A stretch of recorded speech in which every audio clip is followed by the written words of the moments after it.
United States of America, and to the republic which stands one nation, under God, indivisible, with liberty and justice for all.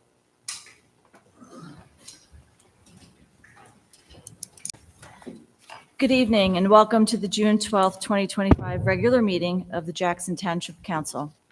Pursuant to the provisions of New Jersey Open Public Meetings Act, adequate notice of this meeting was properly provided by transmitting the notice of the meeting on January 28th, 2025 for publication.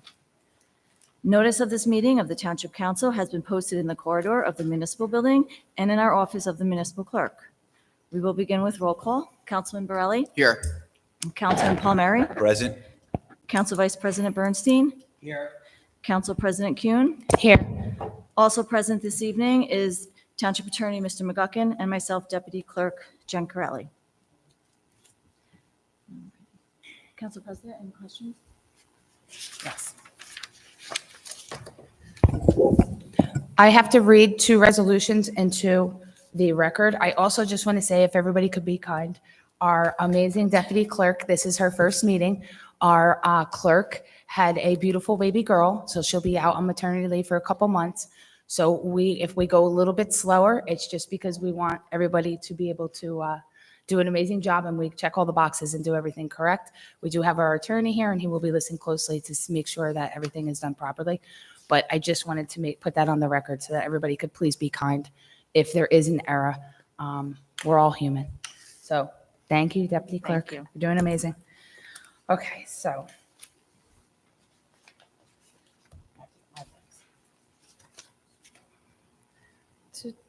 These are resolutions that, sorry, one second. Did you give them to me? Yeah. Okay. Resolution to authorize 225 emergency temporary appropriation number 5.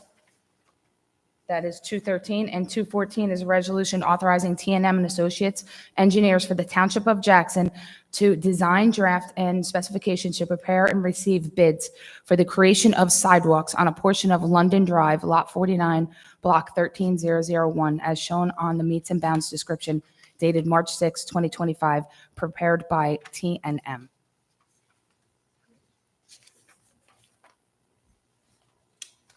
Anything else? Pardon? Anything else, President Kuhn? Yes. I am. Council, do you have to accept that resolution or? No, I just had to read them to the record. Okay. Yeah, so At the that's end. gonna be in consent.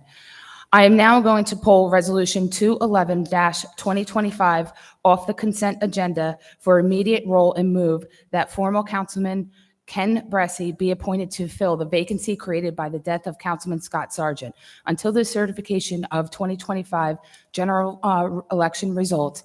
I have made a motion. Can I please have a second? Second. Councilman Borelli? Yes, I would like to say I wasn't really part of the discussion. I don't know if there was discussions before the meeting regarding deliberations on who we were going to nominate for the council vacancy. I would like to nominate my first choice, Steve Chisholm, former councilman, based on his experience and also his great Deputy reputation here. in our Attorney town. McGuckin? Excuse me, Council President. I'm making a motion to nominate former Councilman Chisholm. Councilman, the motion would be out of order because there's already a motion and a second on the floor. Okay, So unless there's another motion, there's only one other motion that would take precedence, and that would be a motion to table. okay, Without that, there would have to be a vote on the motion that's been seconded. okay. Well, just to say, I have nothing against former Councilman and Mayor Bressi. He's got many years and decades of experience and service. I just wish I was part of the discussions and regarding who was going to be nominated for the position. And I just wanted to state that on the record. Okay, Thank you, sir. thank you. You voted? Yes. Did you vote? Councilman Palmieri? Yes. Council Vice President Bernstein? Yes, and if I just want to take a moment quickly and just say it was a tremendous honor. There were over 22 names, I think, that were submitted. I had the opportunity in interviewing many of them, and it was actually extremely uplifting and inspiring to interview some of the people I actually ran for against in my election. I got to learn a lot about them, and I was actually extremely impressed by some of the passion and ideas. And I hope all the 20-something other names who did not get picked tonight stay involved. I put my name in 3 times when Councilman Nixon resigned, when Councilman Colagiuro resigned, and when Mr. Fleming resigned.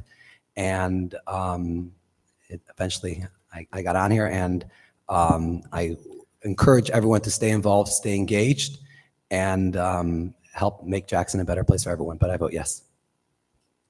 Thank you. I vote yes. I would also like make a couple comments. I did interview, there was 21 candidates. I interviewed everyone except for Miss Glenn, that we were going back and forth on communication.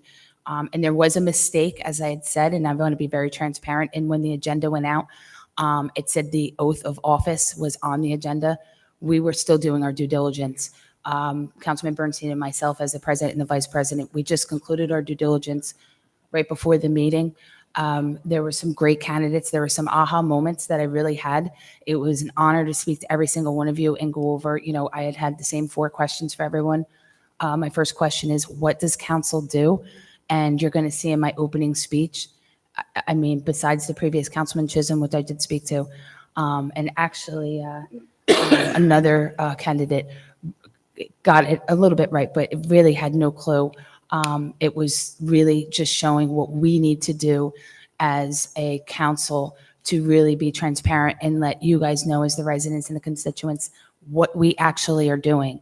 And you will see that a little bit when you have our auditor and our CFO up. But Mr. Bressi comes with a resume that just is what we need right now.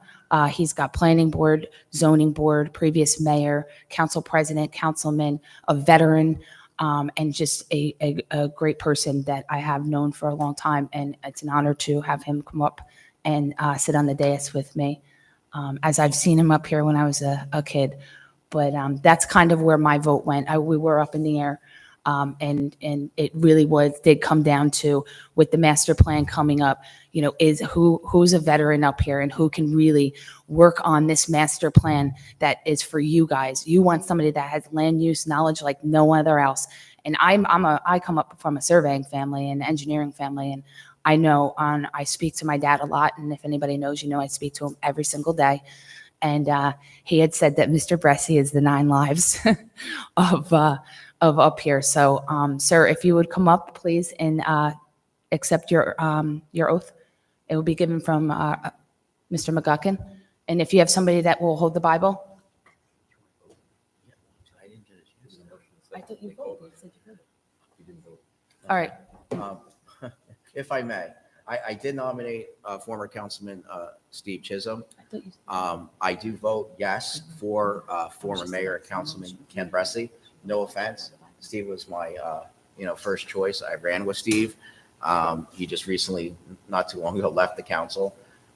He comes from a lot of experience and also has a great reputation in our town. And I have no doubt that you will fill the very big shoes that the late Councilman Sargent vacated. So I also want to say that I'm grateful for the many residents like yourself, Mr. Bressi, who applied to be considered for the council vacancy. I reached out to every and each one of the candidates, and all very impressed. I learned a lot about them. They all come from all different walks of life, and they bring a lot of experience, to the table. And I hope they will stay involved and engaged and help continue to make Jackson a great place to, live, work, and retire. So, but I know ultimately it's up to the voters of our town on who they would like to, continue in that council seat this November. But I look forward to serving with you, sir, and wish you the best. Thank you. I just want to read into record, motion approved. Thank you, Madam Clerk. Deputy Clerk.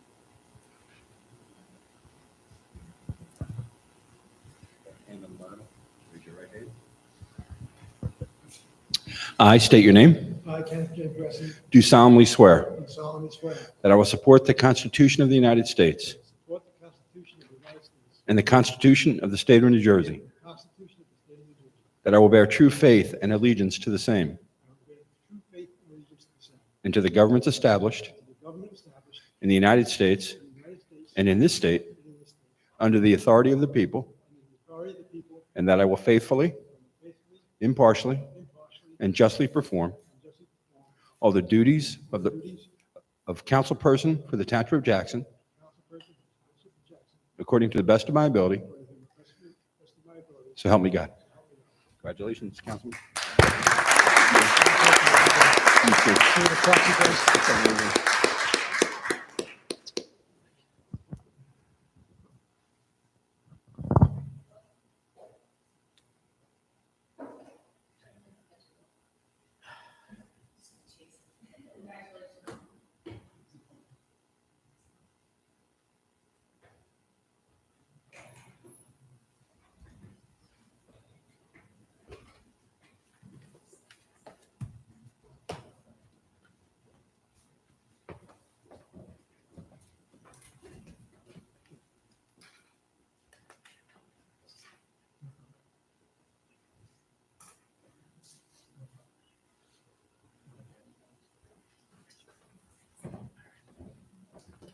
Madam Deputy Clerk, I'm just going to request that you redo roll call once the councilman signs his oath.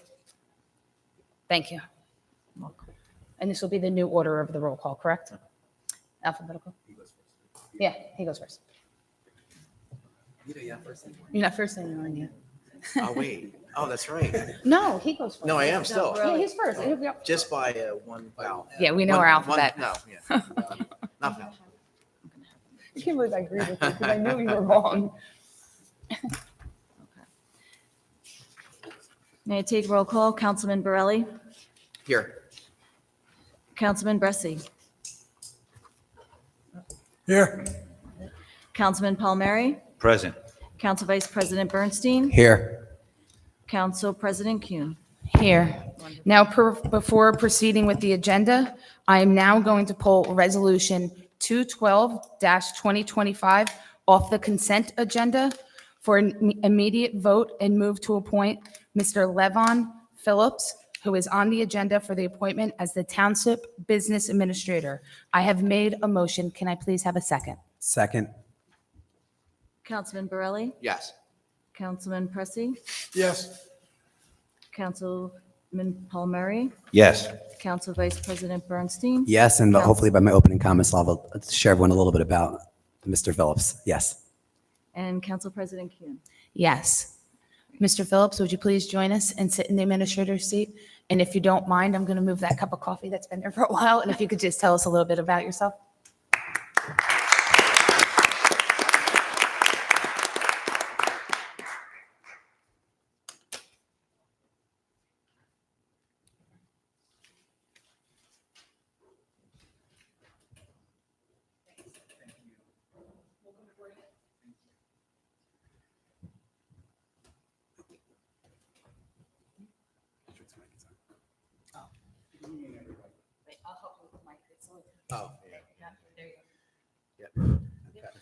Good evening, everyone. My name is Levon Phillips. I am incredibly honored and enthusiastic to stand before you today as your new business administrator for Jackson Township. I want to express my sincere gratitude to Mayor Arena and the Township Council for entrusting me with this vital role. Having observed the dedication and hard work within Jackson, I'm genuinely impressed by the commitment to your community. I'm eager to get to know each of you better, the department heads, our dedicated staff, and the residents who make Jackson Township such a special place. My focus is simple. It's on ensuring our operations are efficient, transparent, and responsive as possible. I believe in fostering a holistic and collaborative environment where we can work together, achieve our shared goals. I'm committed to sound fiscal management, effective resource allocation, and continuously exploring ways to enhance the services we will provide to our residents. I'm here to listen, learn, and lead with integrity. My door is always open for your ideas, your concerns, and any insights you may have. Together, we can build upon Jackson's strengths and address its challenges, ensuring a prosperous future for our township. Thank you again for this incredible opportunity. I look forward to working alongside all of you. Thank you, sir. Welcome to the team. Sir, in the back that keeps off giving us gestures of inappropriate conduct, is there something that I can answer for you? In the yellow shirt? Okay, everything's okay? Sir, standing up, the gentleman behind is everything okay? Okay. Deputy Clerk, please continue. Wonderful.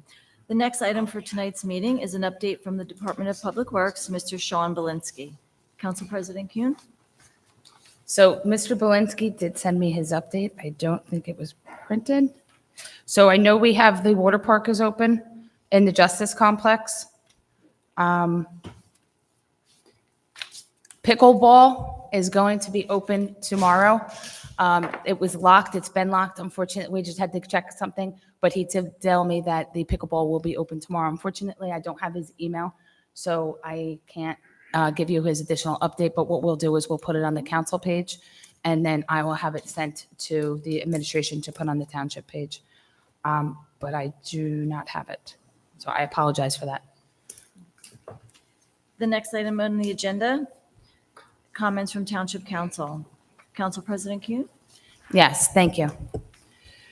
Thank you for being here tonight. I wanted to take a moment during my open comments to speak with you about the important role of our local government both plays in our day-to-day lives, especially as we face rising costs and various community challenges. Under the Faulkner Act, our form of government gives the governing body, your council, the authority to create the laws and policies that shape our town. These laws come in the form of ordinances and resolutions. You may ask, what does that mean for me? It is in simple term, it means our decisions directly affect things like public safety, road maintenance, recreation services, and how your tax dollars are spent to keep Jackson thriving. As you'll see on tonight's agenda, we've invited our auditor and CFO to attend this meeting to answer outstanding questions about the proposed budget. This budget has not yet been introduced because, as a council, we've had many questions. While we strive to be fiscally responsible, we also recognize the needs to address long overlooked issues in our town, such as Johnson Park and Vista Center. We, as the governing body, may pass ordinances, but it is solely the responsibility of the mayor and his administration to ensure that all departments enforce them, and it is administration's responsibility to oversee departments like building, zoning, code enforcement, IT, Department of Public Works, police, tax assessor, tax collector, and so on. Council falls under the clerk. When we find that ordinances aren't being enforced, inconsistently or not at all, it raises serious concerns. We have asked the administration to ensure ordinances are fully and fairly enforced across the board. Additionally, one of our key roles is to approve expenditures, including funding that supports local initiatives. This allows us to direct resources where they are needed most, whether it's supporting our local schools, as seen in Resolution 199-2025, backing community programs, or ensuring vital services are delivered without interruption. With that being said, we have never had a dedicated line item in for Jackson Day, and in that current budget, we still do not. This means funding for the event is pulled from other areas, and to me, that's a problem. As you'll soon hear directly from our CFO, I asked whether we should have a dedicated line, and she enthusiastically agreed and suggested, let's call it Celebration of Jackson. At this moment, we only have $8,000 in the account to apply towards Jackson Day. This raises a serious concern. We want this to be the beautiful and meaningful event of our community, but without a proper budget, where does the extra money come from? Historically, I've noticed that the additional funding often comes from Open Space Fund. That fund, however, is intended to purchase land and enhance the preserved open space we already own, not for event costs. Using this is way undermining its true purpose. In the past, many residents may not have realized the extent of the council's influence, but now, as our community faces growing challenges, it is more important than ever to recognize the impact of your local government can have in addressing these issues responsibly and transparently. I urge all of you to remain informed and engaged, and your input truly matters. Together, we can advocate for fulfilling policies and solutions that benefit everyone. Thank you and have a great night. You're welcome. Your mic's not on. Yeah, I just did. Thank you. Council Vice President Bernstein? Thank you, Deputy Clerk, for putting together the agenda. I just want to take a moment and wish congratulations to my colleague, Mr. Bressi. Again, I want to reiterate a special thank you to everyone who interviewed. We look forward to seeing your continued involvement and engagement.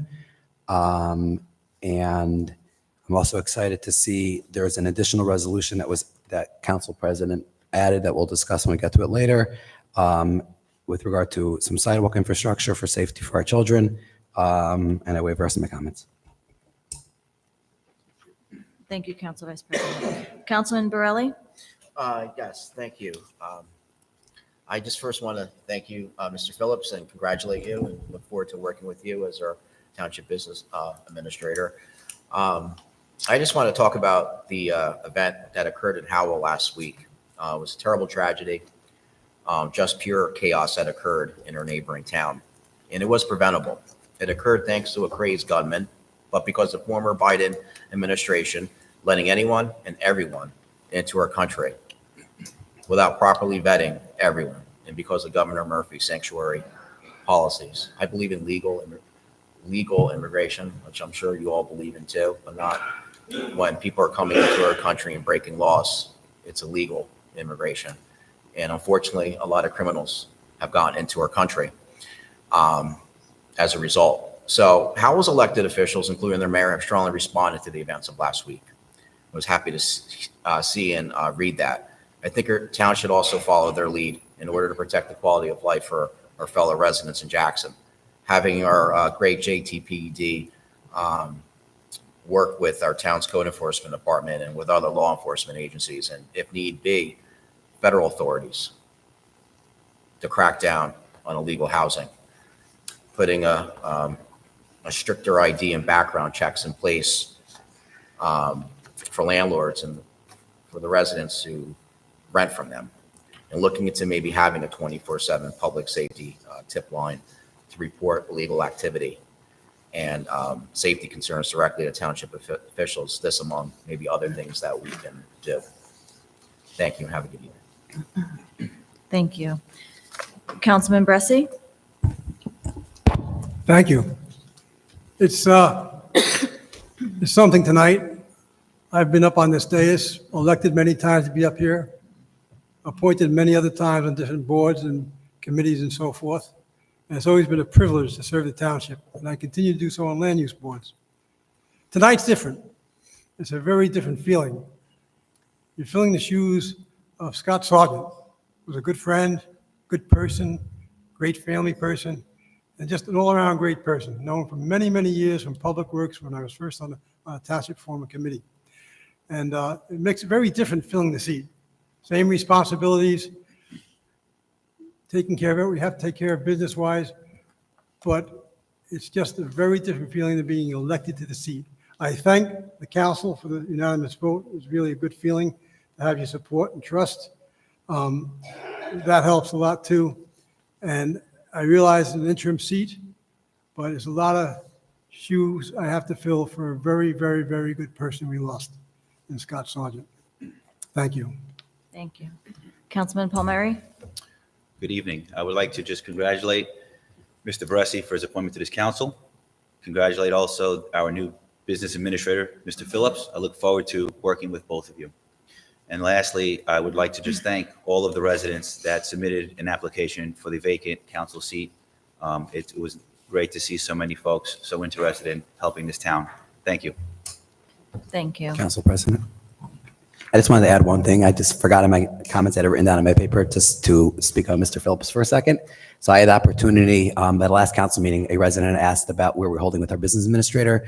That was in the motions about setting up a meeting. We had met on Friday for over an hour with the mayor. It was a great meeting. I then had a follow-up meeting over the phone with council president.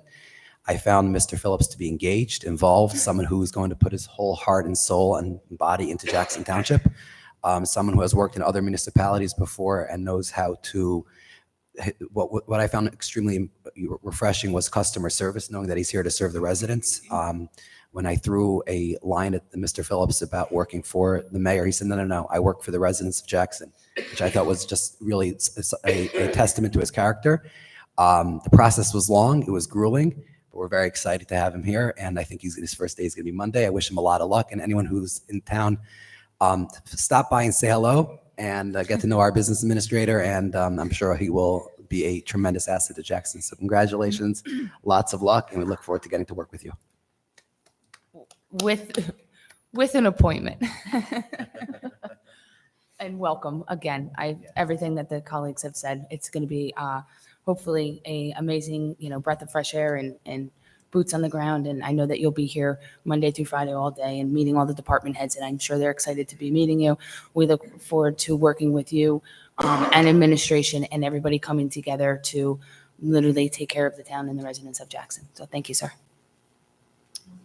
Thank you. Our next item on the agenda is our council Q&A with our CFO and the township auditor. Miss Marlin, come on up, and Mr. Holman. If you guys want to give a little introduction, I'll let you do what you got to do. Thank you again for coming. We greatly appreciate it. That's okay. All right. Good evening, everyone. Thank you for inviting me to today's council meeting. My name is Stephanie Marlin, and I am honored to serve as the new Chief Financial Officer for Jackson Township. While this is my first time in a CFO role, I am committed to learning quickly, working hard, and supporting this community with transparency and accountability. I'm here tonight for a general Q&A with on the township budget. I've invited our auditor to join us as well, Mr. Holman, as they were instrumental in the preparation of the budget, which began prior to my arrival. And we're here to address any questions you have tonight. If you'd like that. I'll go last. How about that? Let everybody. I would just like to say thank you to both of you. You've been very responsive. Anytime I've had a question, you've been available. We got to speak on the phone a few times about this budget, and I think it's coming together well. I guess my only question for the residents would be, how could you talk to the tax rate over the last few years here in town, and what should residents possibly expect? Okay. So we're not introducing the budget this evening. Our hope is to introduce it at the next meeting. And in that, we'll have a presentation where it does show that there have been increases to the tax levy over the past, several years. It is around the 2% mark for the increase that has happened. Do you want to speak to anything further? Sure. I can just further that a little bit from what Stephanie was saying. When you're dealing with a reassessment like the township is right now, the rate usually is something that you can look at. The rate that you will be seeing this year is going to be cut nearly in half. So it's tough to really get an apples to apples presentation when you're looking at that. What I had kind of told Stephanie, the best place to look really is your total tax levy, and that's what she was referencing there. The total tax levy over the past 6 years has changed between 1% and 2% per year. Generally, about a $700,000 increase has happened in taxes over that time.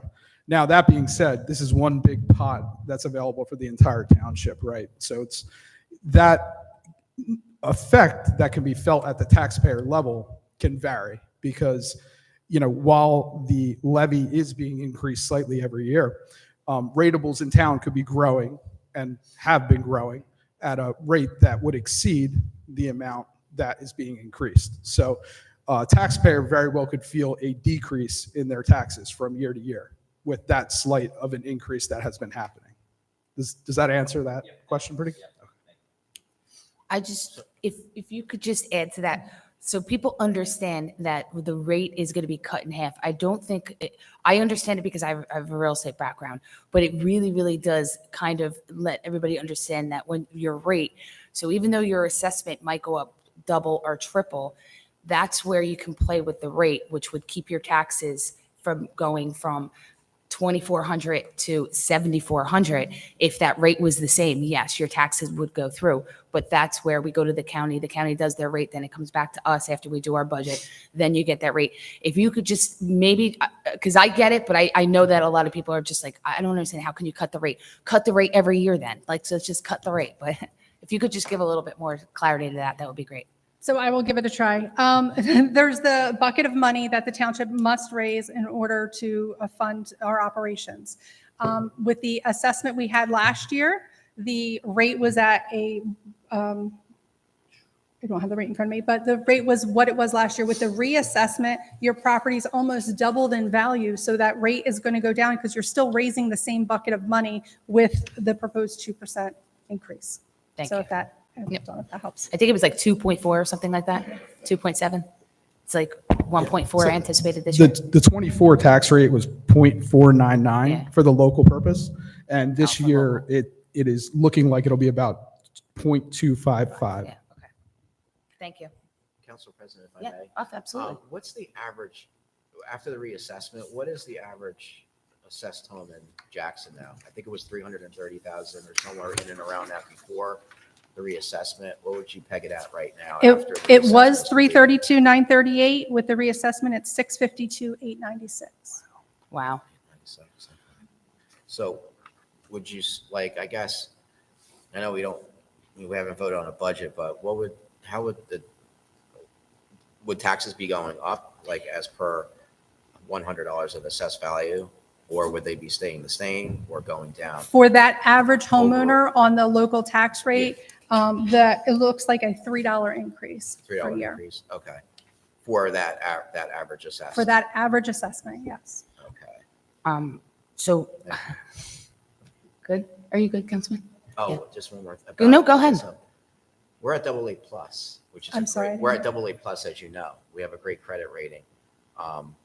Is there any chance of getting that to a AAA like Ocean County has at some time? Or what is holding us back from achieving that goal? Even though we got a great, excellent credit rating at AA plus, how can we get to that AAA? I have a lot of experience with being involved in those meetings for sure, when the bond ratings are involved. I'll say, honestly, that is a very good rating. And where it is, you very well could be maxed out where you are. It's not always controllable items for a municipality. It a lot of times has to do with the ratables that are in town, the general makeup. There's a lot of different factors that enter into it a lot of them are out of the control of the township. So chances are probably slim of going up, but there is always a chance. The $3, is that over the whole year? I forgot to ask you, is that $3 every quarterly property tax bill? Yeah, so that's an annual amount. That's the annual amount. Just on the municipal local purpose tax. Am I right? The surplus is at 8.5 million, somewhere around that, 8.5 million.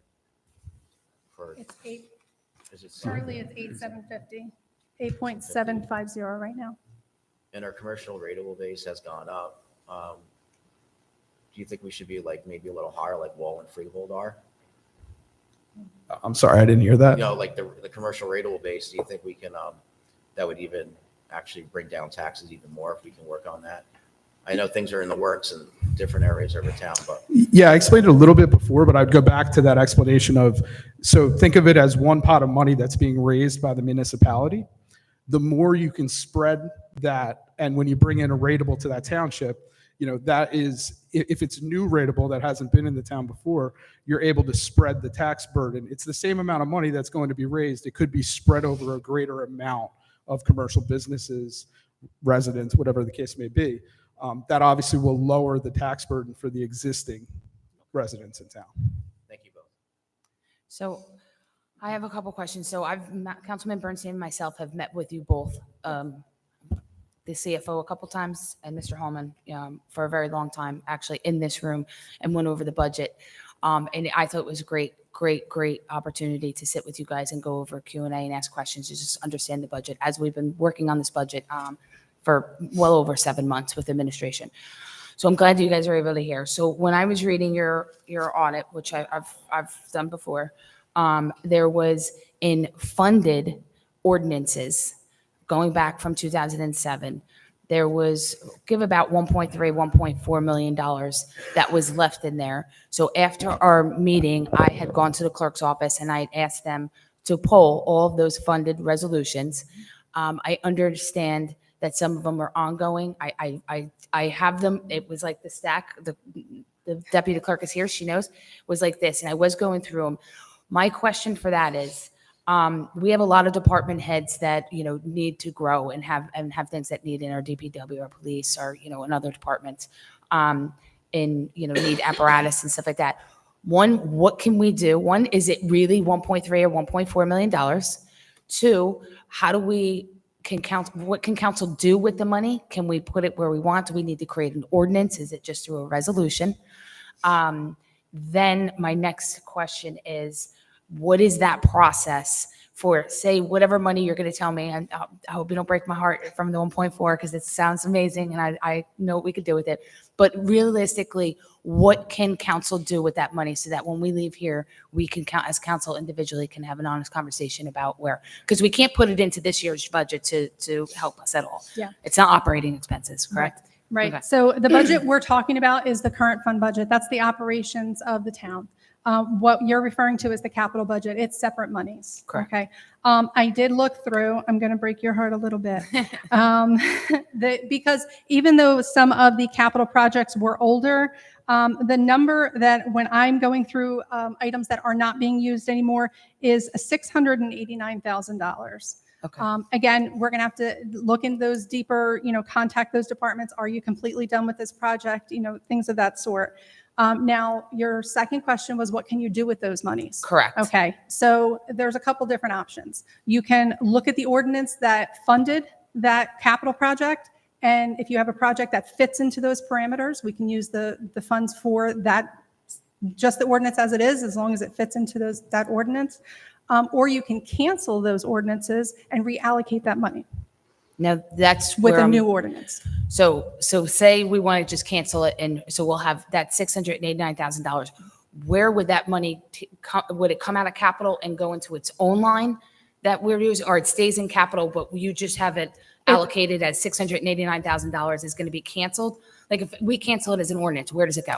It cancels that an ordinance and you reallocate it, or it goes, or if we cancel it, it's back to fund balance. It goes to a fund balance, but It's capital fund balance, so it's not going into your general operating. it's not going fund to balance. general operating. It sits in that capital fund balance until it's utilized again for a capital purpose. It would have to be for a capital purpose. Okay, so for a capital person, but it would have its own line. So it would say $689,000 unused ordinances canceled, and then council can go and sit To there. be and- for the new To be ordinance for the that you new were gonna- ordinance. So we could, so that, would you recommend, and I'm maybe the attorney would be better for that.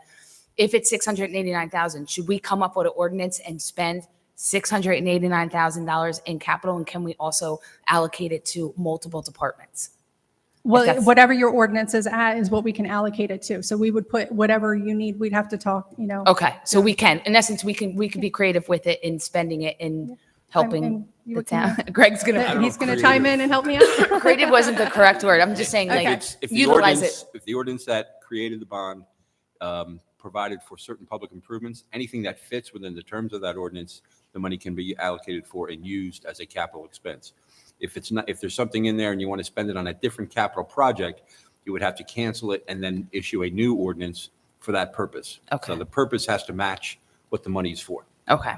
So then that's going to go into, I have one more question. Okay. That was my most, because that was an awesome thing. And thank you for answering that so perfectly. Open Space Fund. So I would like to know if have we taken a dive into the Open Space Fund? It's been, I've been looking into it and questioning it. And it seems like there might be something going on where maybe everything isn't just being used for, as I had said in my opening speech, it should be used for parks and recreation and open space, to purchase open space land or to build on the open space land. Have you, I know you haven't been with us forever, so we appreciate you. Have you looked into that account, and is there anything, any red flags or anything that you've looked into that you saw? As far as looking into the open space account, I've looked into it as to what's been charged since I've been here since April 28th, what's been charged to the account. I can certainly go back and look through the beginning of the year, but that was audited with our last audit, which ended on December 31st, 2024, and everything was fine at that point. in time. Everything looks fine. Okay. That was my only question. Yep. Thank you. Does anybody else have any other questions? Councilman? No? Thank you for coming. I appreciate it. Thank you, guys. All We right. appreciate We it. look forward to seeing you guys next meeting, I guess, hopefully. If you, yes, we will see you. We anticipate, I believe the council anticipates to be introducing the budget now that we've got our questions answered. We've met with everybody. We have our BA. We wanted to wait till we had a BA. We have a full council. We will be looking to introduce the budget at the next meeting. If anybody has any questions, could you please give your email? Please. CFO, it's very easy. Very Not a name. easy. CFO@jacksontwpnj.net. Thank you. Okay. Thank you guys so much. Thank We you. really appreciate you. Thank you. And have a great night. You don't have to Thank you. stay. You too.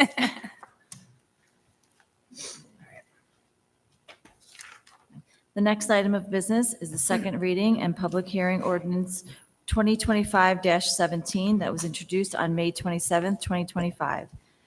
Second reading and public hearing ordinance 2025-17, amending and supplementing Chapter 372 of the Township Code of the Township of Jackson entitled Streets and Sidewalks, Article 5 entitled Street Vacation Procedure as to amend 372-24A and B entitled Application Procedure.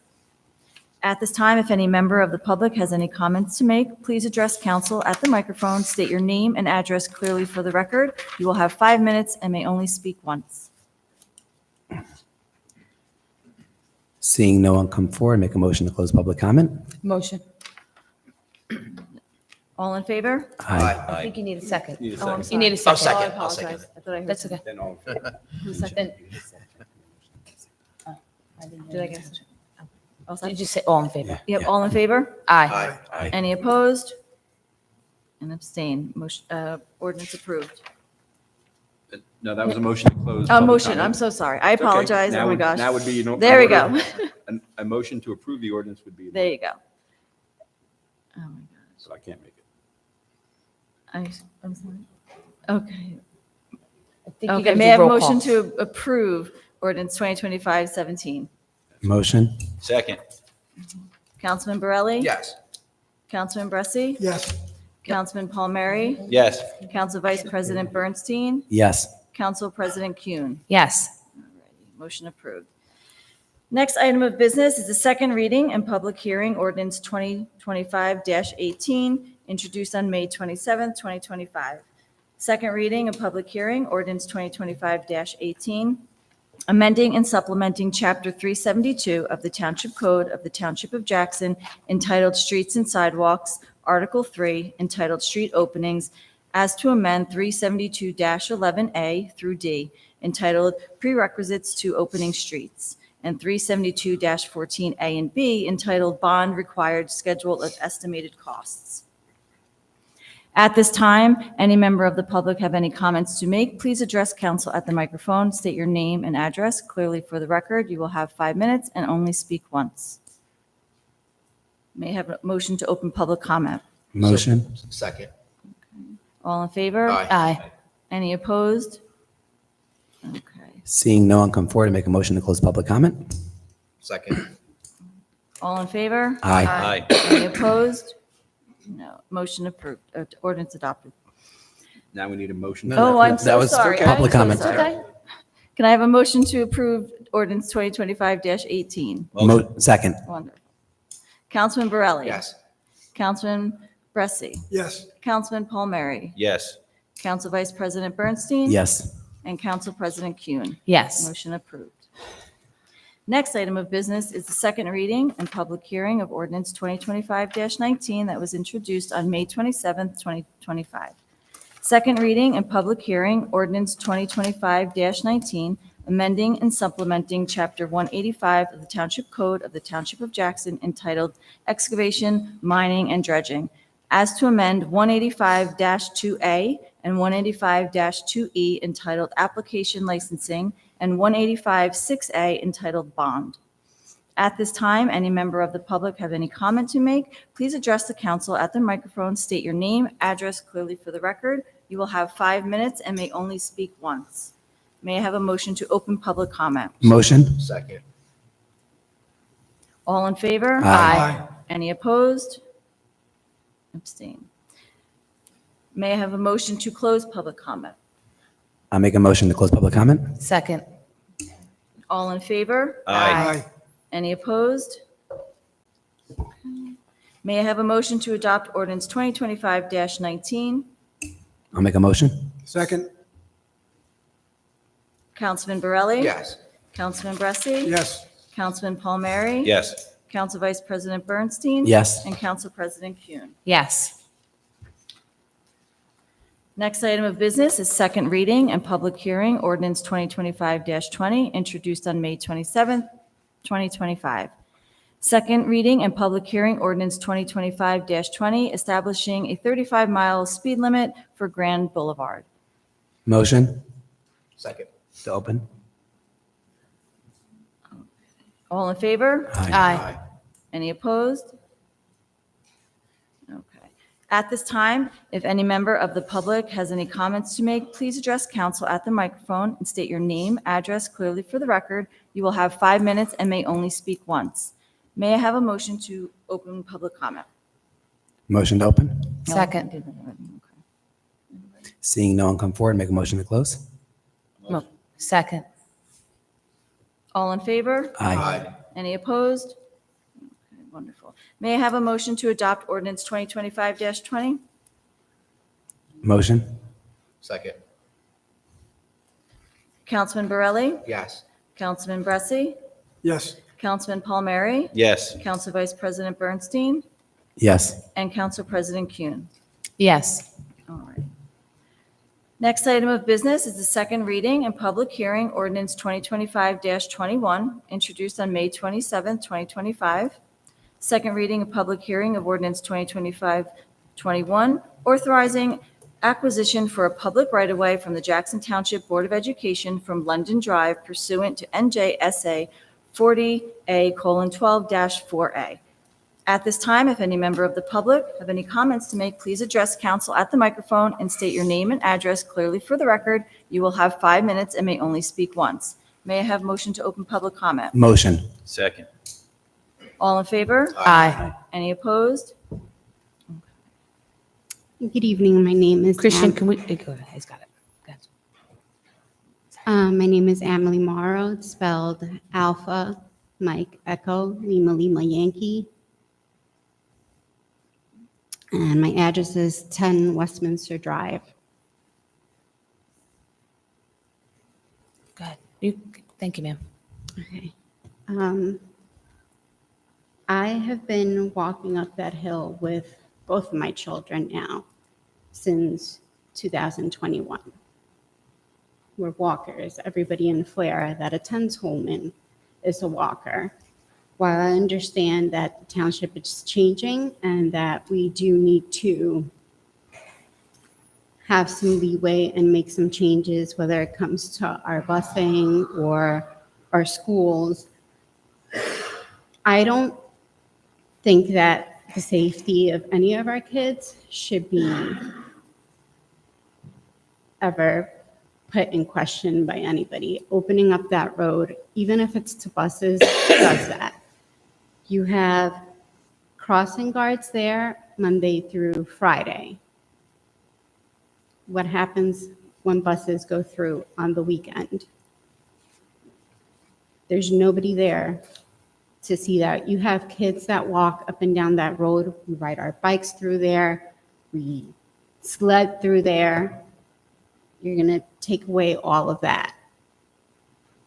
You're going to increase traffic across Manhattan Street because that traffic, which is already pretty congested, is going to get even more congested. I don't see the point of that. I know there's a lot of us parents that feel the same way. It's a safety issue for all the kids in the neighborhood. It's a safety issue. The buses fly through Flair. They fly. That's all I have to say.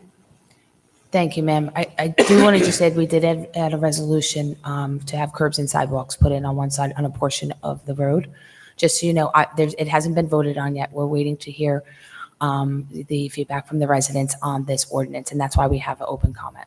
So I thank you. I appreciate it. And I did get your email, and I appreciate you reaching out. We do appreciate it.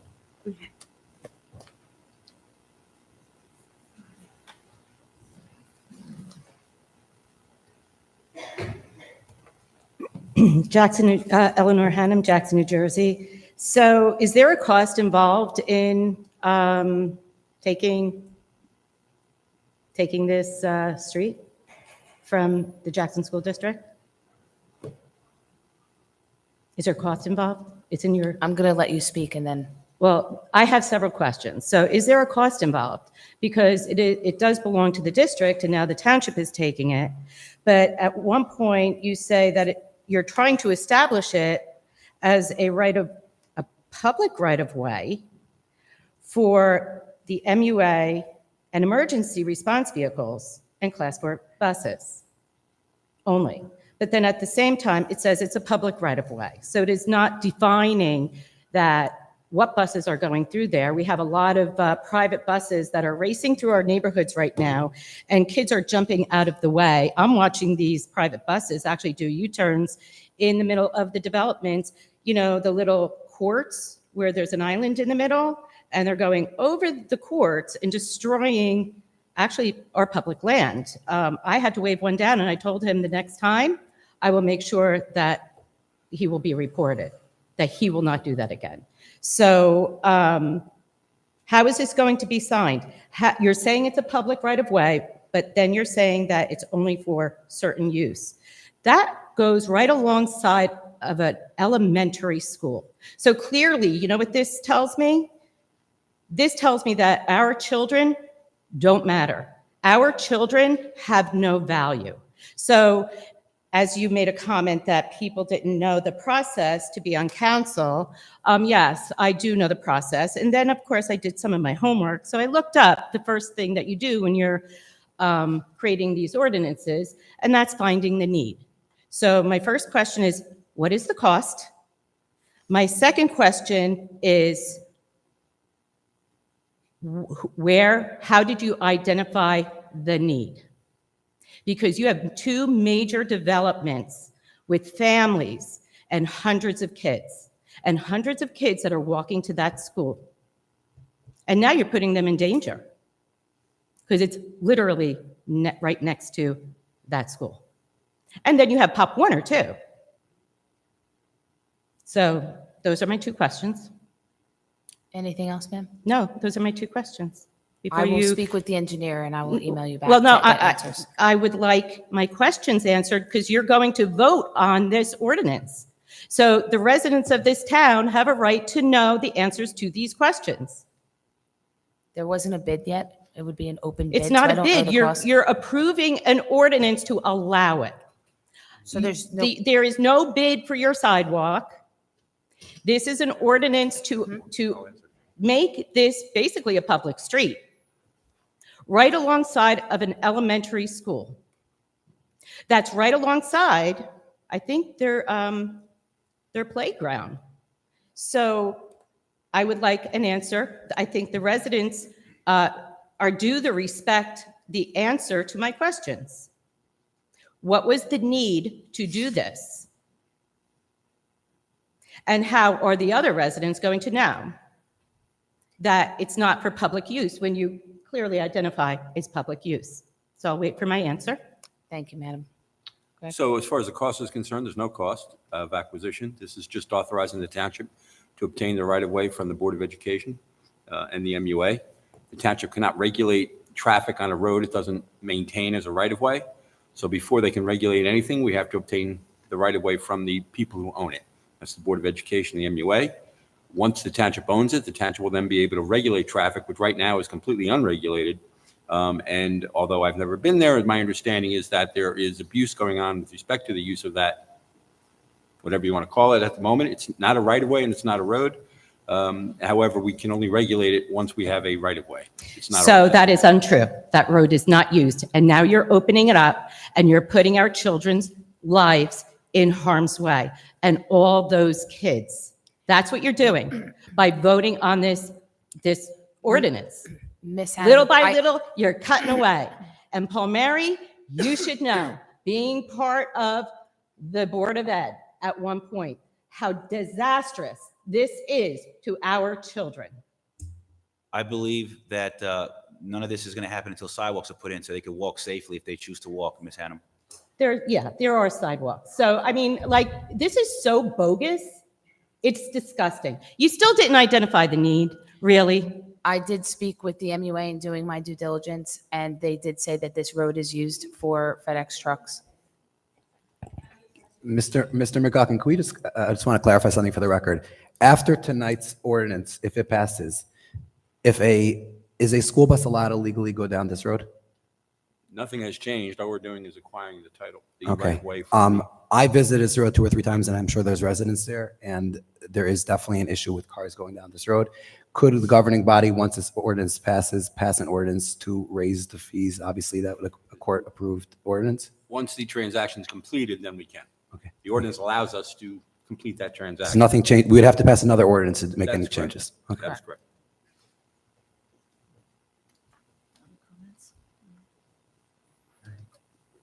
Good evening.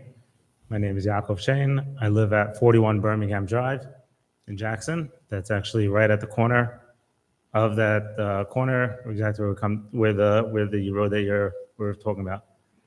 I want to apologize first for 2 things. Number one, I generally like to prepare, if I'm speaking publicly, my speech or whatever I'm saying, so it comes out coherently and I don't sound like a fool. But I was told about this 8 o'clock this morning by a fellow in my neighborhood, Matt. How are you? A good friend of mine, and I therefore did not. And then I went straight to work, and I then bathed 5 kids and fed 5 kids, and that's my second apology is for coming late tonight. It's not out of disrespect for the council or for the issues, but just with respect to the kids. That being said, I moved there in 2016 to my current home. Loving the neighborhood and the tranquility, the beautiful trees, that 60 acres, the forest over there provides. And I could not have picked a better place to call home and to raise my children. We're loving it. The kids are thriving. We have beautiful parks, and the neighbors are great, and everything's amazing. I am very enthusiastic. I'm very, I care very much. What's the word? Passionate. Passionate, thank you, about this. And even myself, I still came 45 minutes late, which means that there are many others in my community, which we're all talking about on groups today, that I represent. They all asked me, please represent me as well. So I'm representing a lot of people in my neighborhood. We're all very, very against this idea. We really do not want it. I'm sorry. I understand it wasn't, I understand that it inconveniences others. I understand that it's not the best because the busing, the routes, the this, that, whatever it is. But you know what? Even today, I don't have a bus route for my kids. I drive my kids out. I drive my kids to school a lot of days. You know what? That's the price of living farther out. You have to rough it out in the beginning. And even now, 8 years later, things will work out. I understand the bus routes, the this, that. Jays, I understand that they don't want to come. They don't want to go to different neighborhoods. But they'll work it out. Things work out. It doesn't mean that you have to turn over a neighborhood and make it a thoroughfare now for buses. The school's going to be opening up soon on Brewers Bridge Road. We know how much traffic that's going to be. As it is right now already, there's traffic getting out of our neighborhood. At 9 o'clock, if you're turning out of Buckingham Drive and getting onto Brewers Bridge, already there's traffic. There's going to be way more traffic once the schools open up on Brewers Bridge. And then if all that's going to come through my neighborhood, we're just really, really not interested. Nobody wants it. It's going to lower all the property values. As others have very well said, that it's going to be dangerous for kids. I see how the cars that do abuse the neighborhood, that do abuse that street, I see how they come flying down. Do they come through? Cars, and I want you to answer me. You live there. Do cars, are they From currently time to using time. that? From time to time, They are. cars And come through. is it true that there's UPS and FedExes like that get delivered to the MUA? That's what I was told by the MUA. They said that they come through that road and they deliver their packages. Not if they're generally not if they're going through. Okay. If they're going and turning in by the MUA, then they'll go. Yeah, there, they'll yes. go through. Okay, that's what they told me. Yeah, but the cars that do abuse it and go against the law, they come speeding down. It's a hill. It goes downward, so it's very easy to pick up traction. I'm not sure if anybody's mentioned it, but there's a very cool bike trail in that park over in the forest, right by 60 acres. You familiar? And the kids bank over there. The kids from 60 acres, they go there. My kids use it sometimes. They go on the dirt bikes. They go jumping up on the hills and things. Mm-hmm. They have a great time over there, and it's going to be dangerous to all of a sudden turn it into a road. So I think it's just going to turn over the neighborhood. Nobody's interested in it. It was rough for me in the beginning. I feel that others should also rough it out. And the bus routes, things will work out. Let's keep each neighborhood as it is.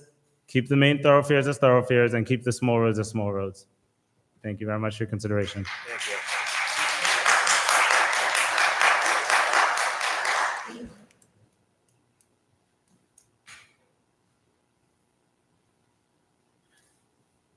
David Laskin, 573 Benson Mills Road. Thank you, Council President Kuhn. I'd also like to take this opportunity to welcome Councilman Bressi. Around a year ago, I stood in front of this podium. At that point, there was a resolution being proposed in my own neighborhood of Robin Estates to open up a 55-plus community into my neighborhood. And the residents in my neighborhood were very upset. And it was over the last year, I've had the privilege of working with various council members, and I really got to see that behind every decision that impacts people, there's a lot of thought and planning that goes in. The council members really tried to work with everyone to make this township welcoming and a great place for everyone to live. They worked with us back then, and I understand there's still a lot that's being done to make. They're still planning on opening up this road. We weren't excited about it, but the council went out of their way to make this as pleasant as possible for us. I understand that the residents of Flair are disappointed about this proposed resolution. I just want to address some of their concerns. First of all, I highly doubt that the London Road will be used as a main thoroughfare, mainly because it just doesn't make sense for any bus to go through Flair as a shortcut. It's just totally out of the way.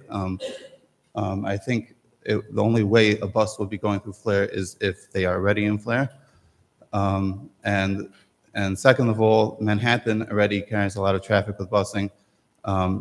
Currently, the buses have to circumvent through different routes, and this maybe will help spread out the traffic onto other roads and divert traffic that's already using clogged arteries. I think from what I understand about the cars flying through, I've walked many times into Flair neighborhood using London. I don't think there was ever a single time that I walked into Flair without being passed by a car, usually zipping very, very, very, very fast in a very unsafe way. From what I understand, I don't really understand the legalities fully, but from what I understand, previously the township, just the way the road was, they weren't in the jurisdiction to really impose fines, but by taking over this road, they will be. I've heard talk that they would like to increase the fines to make it very unworthwhile for anyone to even attempt that. That's not something they could have done previously. And I also understand that the township is working with the members of Flair and 60 Acres, and they would like to put in sidewalks to make it safe for everyone. And I thank the council for taking everyone's considerations of this town into account and really trying to make it work. And I'd like to thank them for the continued great work. Thank you. Thank you. Thank you, sir.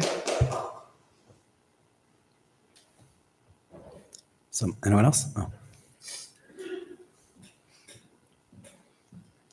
Good evening. My name is Morris Moskovitz, Morris, Moskovitz, Moskovits. My address is 94 Buckingham Drive, Jackson, New Jersey. First of all, I'd like to thank the council for the opportunity to be able to address my concerns to you. I know that in the past, you've been very forthcoming and always wanting to hear what the residents have to say and what the residents' needs are, and I appreciate this opportunity. I'd like to point out, I've lived in this in the Flair neighborhood for approximately 4 years now. As my friend Yaakov Shane had pointed out before, it is a very tranquil neighborhood. It's a place where the neighbors all get along with each other. It was such a boon to move to Jackson and to see the camaraderie and the beautiful vibe in the community. It's not just a neighborhood, it's actually a community. There are many young children who are biking down the street. There are young children who are crossing the street.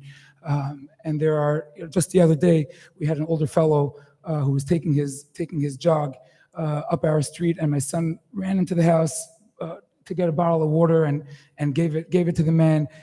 My point is not to show off. My point is that there's a sense of community, there's a sense of camaraderie, and there's something, it's a place where children are safe, where children are able to play and just be children and have a childhood that is filled with safety. I'm a school teacher. I teach fourth grade children, and I know, there's coming late to school, the bus going on a roundabout route, it happens. And you know what? Sometimes it can happen on a weekly or even on a daily basis. Staying on the bus for a longer period of time and spending time with friends, although the teachers don't like it and the principal doesn't like it, but the kids love it. And there's nothing unsafe about that. Spending a few more minutes on the bus is not unsafe. But having buses speed down a neighborhood way above the speed limit, and especially in the Fleer neighborhood where the shape of the road is a horseshoe, it goes around, and the buses, when they're speeding around, it's highly unsafe. There are children waiting for their buses there through the neighborhood. There are children walking to school in the neighborhood, and it's just really, I don't think that it would be a safe thing for the neighborhood. It wouldn't be safe for the children, and I don't think that it would be a good idea for the safety of the community. In regards to what was proposed about adding a sidewalk, there already is a sidewalk, as was pointed out before. There already is a sidewalk there, and there's no need to make changes in order to add a sidewalk once there is a sidewalk there already that's existing. I do appreciate the opportunity to be able to make this comment, and I appreciate you looking into this and looking out for the best of the residents of the community and of the overall Township of Jackson. Thank you so much. Thank you, sir.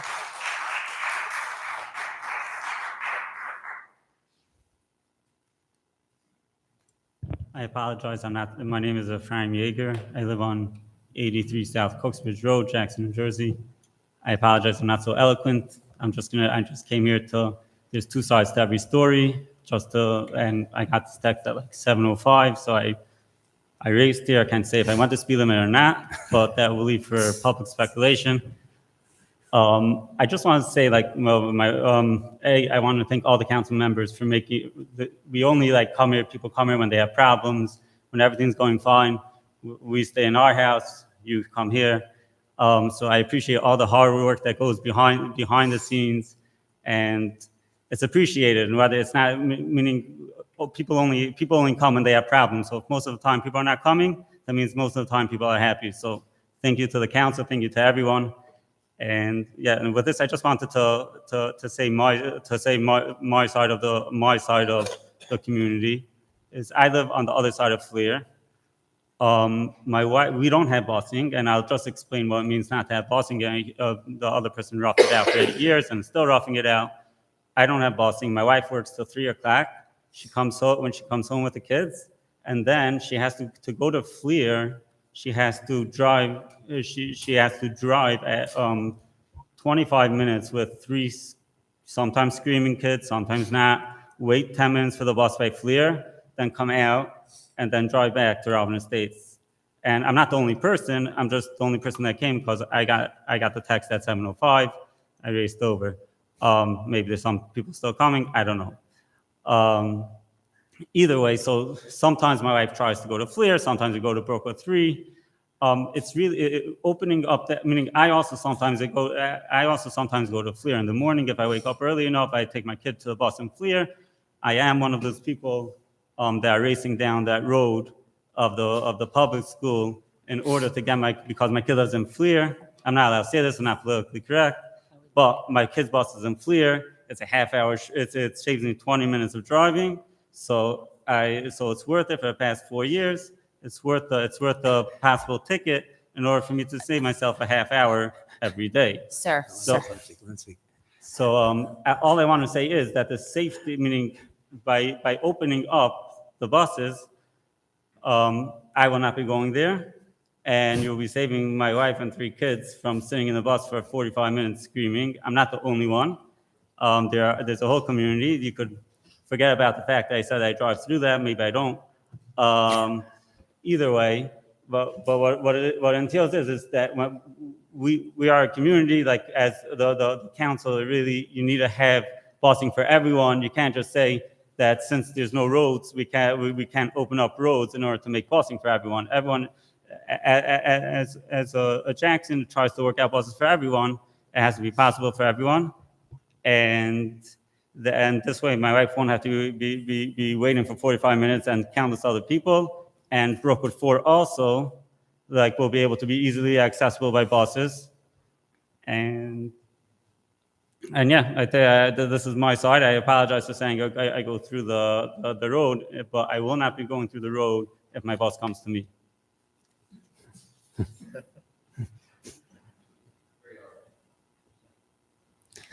That was not a compelling argument at all. Go ahead, sir. I'm sorry. Sorry, I'm new to this, so my first time being at something like this, so I appreciate the opportunity to be heard. My name is Neftali Trainer.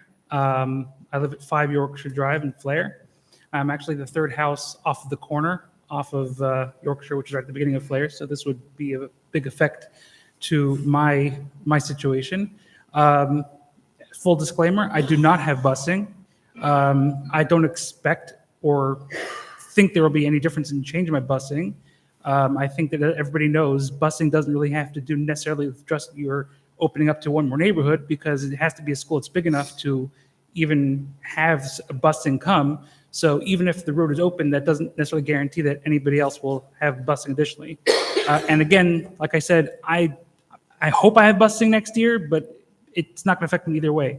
My primary concern is the fact that we moved to a nice community, that my kids are able to cross the street. And the fact is that once there are more buses, more traffic coming through the neighborhood, my kids will not be able to safely cross the street.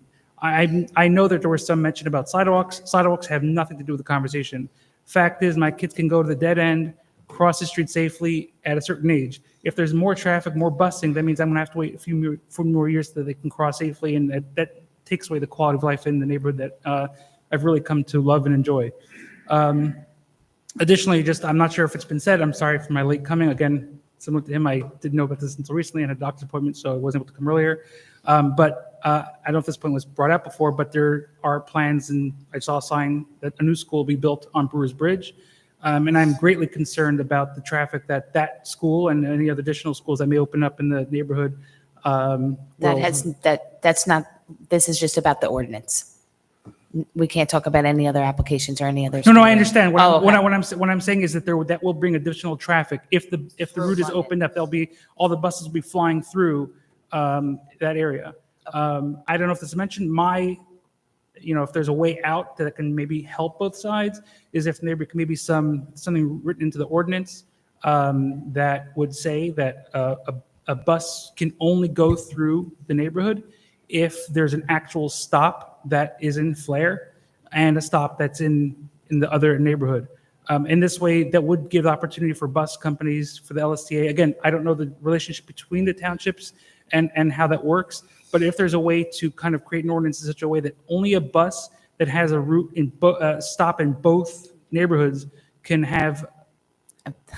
I said, can we do that? And he said, we can't do that. Okay, well, I was trying to be helpful No. I want somebody to give us some sort of thing. Yes. I mean, we have 50-50. It's like, Yes. I'm torn myself personally. I have my own personal things, but can you? Sure. Assuming the township did this, they would be able to regulate what they can't regulate now. Right now, we have no regulation, and we can't issue any summonses for people who perhaps use it to speed through and take the risk of getting through. Right now, there's no statute or ordinance that prohibits that because it's not a township right-of-way. Once it's a township right-of-way, the township can regulate traffic on that road. It can determine one-way traffic, the type of vehicles that can use it, but that's it. That's all they can do. Okay. Speed, et cetera. Council President, Mr. McGuckin, can we just? Can we really? So I'm actually going like I'm torn on my vote, and I'm with this ordinance, so I understand it because I've been from day one, and I'm listening to everybody, and I'm like, listen, I'm very torn on this one. It's probably the most I've been torn since I've been on council, and the police are here. Okay. Maybe, it's one other, but the police, I've been boots on the ground. Councilman Bernstein's been boots on the ground. I've been to I've been to the site. I've been there. I'm definitely hear everybody's concerns, but I also, now that I'm hearing our attorney, and our gentleman in the third row is kind of making me, well, you just switched my vote. Because it needs to be regulated then. So if we can go and it can be regulated where we can stop the cars going through, is that's what everybody seems that they're saying as they're going and the cars are going through, we could do. Because right now, if you can just answer me, if that gentleman said that he speeds through to go to his bus stop and a police officer sees him, is the police officer cannot pull him over right now? No. I'm asking a question. I'm asking a question, please.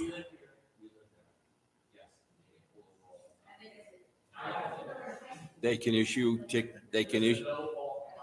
Hey, we're in public meeting, John. However, there is no ordinance determining what is an authorized vehicle. There's no ordinance because it's not a township right-of-way. It's public, it's owned by the school board and the MUA. They don't have the authority to regulate traffic on a right-of-way. Only the township does. So whether if the police stop somebody and they wish to issue them a ticket, whether it's for speeding or careless driving, in court, that would not be enforceable because it is not a public right-of-way. So all those who raise their hands in the back can go back to court. So, yeah, we just want to Or keep get a order. different attorney. All right, so Wait, I'm sorry, ma'am, we have to keep order. Well, your time's up. but I thank you. said my time is up, but I appreciate the opportunity. Thank to you hear it. so Yeah, much. thank you so much.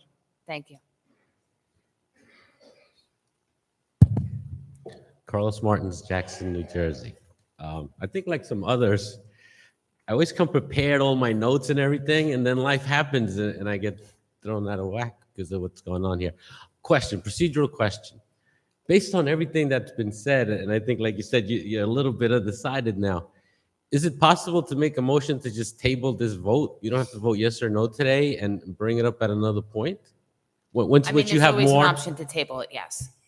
But Okay. I would like to hear It's the a- residents of the community. I'd like to continue to hear what Yes. the community has to say, the people that live there, and see if we can come to a meeting of the minds, because it seems like it's 50-50, you know. Okay. split. Yeah, and just a thought because it. And this Carlos, seems to address that, Yes. all this does is gives us the right to get the property. Nothing has changed again tonight. So buses can't be going there tomorrow. Cars can't be speeding there tomorrow. I mean, they could, whatever, no comment. But nothing is changing after the vote. If the vote passes tonight, just gives us the opportunity to actually sit down with the stakeholders, with the Board of Ed, with the MUA, with the PD and figure this out. Okay. That's all that's happening tonight. I think there was a I lot guess of, it's just like, is there, Yeah. in case you feel like there's not a need to absolutely make a decision today, maybe you take it. Just a thought. Thank you. Thank you, sir.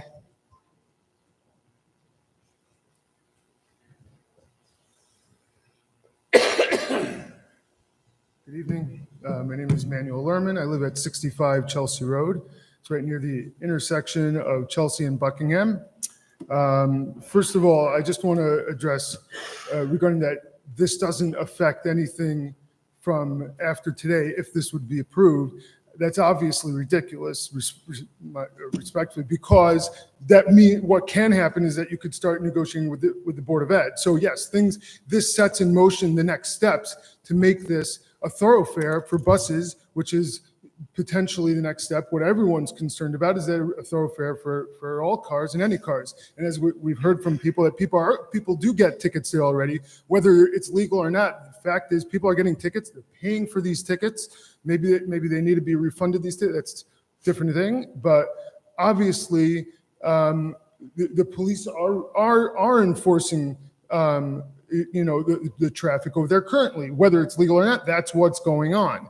Okay, so we don't need to. It seems the only benefit to this that seems to have been brought up, besides for the traffic enforcement, is LSTA's claim that they could offer more bus routes, which LSTA currently is. I haven't heard the number exactly of how many kids they're servicing in the Flair neighborhood versus which kids are not getting picked up. Their bus routes are not getting picked up, but the vast majority of the kids, their bus routes are, and a lot of these kids are going to Lakewood. And I understand, like my child is on a bus that goes to Lakewood, but there are many routes in Lakewood that don't get picked up by LSTA.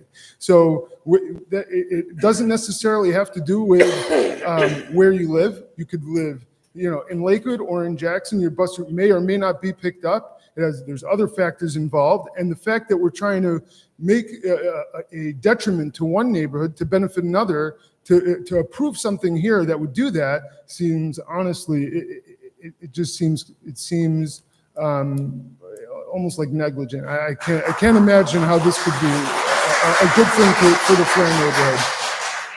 The fact that a person that claims to be someone that's trying to help the community, trying to say how, the obvious benefits for the Robin Estates neighborhood, but needs to say, oh, Flair residents, this actually can be a benefit to you. We already could see through it. It's not, it's clear and obvious. It's not to benefit for the Flair neighborhood. There's nothing here in this ordinance to benefit the Flair neighborhood. Please do not approve this. Thank you, sir. Can I just ask a question to Director Candido? Just so in regards to the tickets, if your officer gives somebody like our gentleman in the third row a ticket and they go to court, can you answer? I mean, if you can't, then don't answer me, but is it?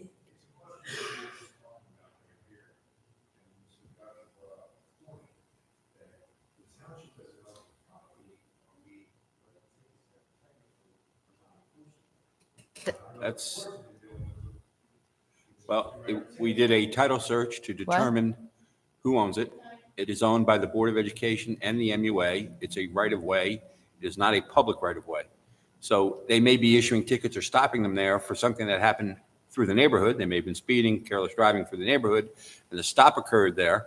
But if they're stopping vehicles and issuing summonses for somebody using that part of the road, for that, it is not a public right-of-way, and the township does not have jurisdiction. The court, if challenged, would not be able to confirm. And we've lost cases in court because we've issued tickets, as you know, for certain areas of the town where the township doesn't own. It's not a right-of-way. And if that is challenged, we would lose. No. At the moment. Yes. If the private property owner authorizes you to do so, that's correct. So, go ahead. I'm sorry, Director Candido, what did you just say?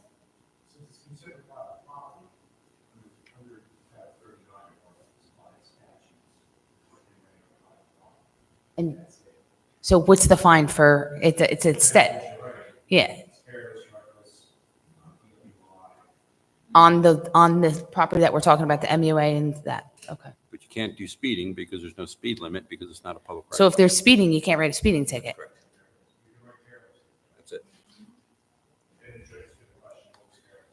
And I mean, you have officers here. Is this a road that you guys are getting a lot of, I mean?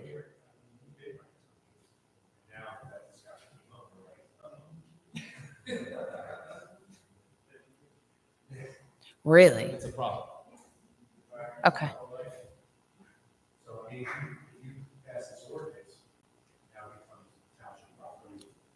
There would still be 2 more steps, but at that point, we'd be able to regulate with signs, with ordinance violations, et cetera. That's correct. I understand. Go ahead, sir. Sorry. Matt Stillwell, 12 Winchester Drive. My question is, you keep saying you're 50-50 or the vote's 50-50. I'm just asking who's requesting this access for the other neighborhood to have busing. So That's a great, so we get requests, multiple requests in order to, from residents? yes. Okay. So it's been in the works, just so you know, this is not like we woke up and we did. We've met with the engineers, we've met with, and the police are here, we met with traffic safety, we met with DPW, we've been at the thing. It was to see if we could regulate this road because one, traffic was going through and buses are going through. I have my own inner questions pertaining to what could possibly occur with the road. Right. Should it be, but I'm trying to see if we're seeing that the police are going to regulate it and they can't regulate it now, can we put signs? But if there's signs and they're not being attended to, I'm just, I don't want to open it up and have buses going through. I'm just going to be transparent. I can say it because that's my feeling. I know the neighborhood. I know that there is a school there. I'm well aware of that. I am very, very well aware of that. And that's why I said we looked at the engineer and doing a due diligence before I came to the second reading of this. And I mean, I literally was on the phone with him and he's like looking and he's like, there is a portion that doesn't have sidewalks, make sure there's sidewalks. We're just trying to listen to everybody. And that's why you have a second reading so that the residents can come up and voice their opinion. I am listening, but I also want to make sure, I do what's right, that I feel is the right thing. Okay, so with that, you Yeah. had a resident say it took them 45 minutes to make a drive. That's ridiculous. The people that don't want it are the ones that live in that neighborhood.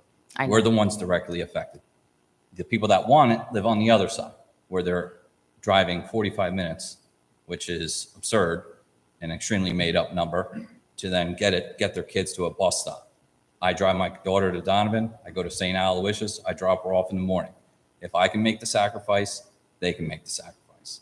That's all I got to say.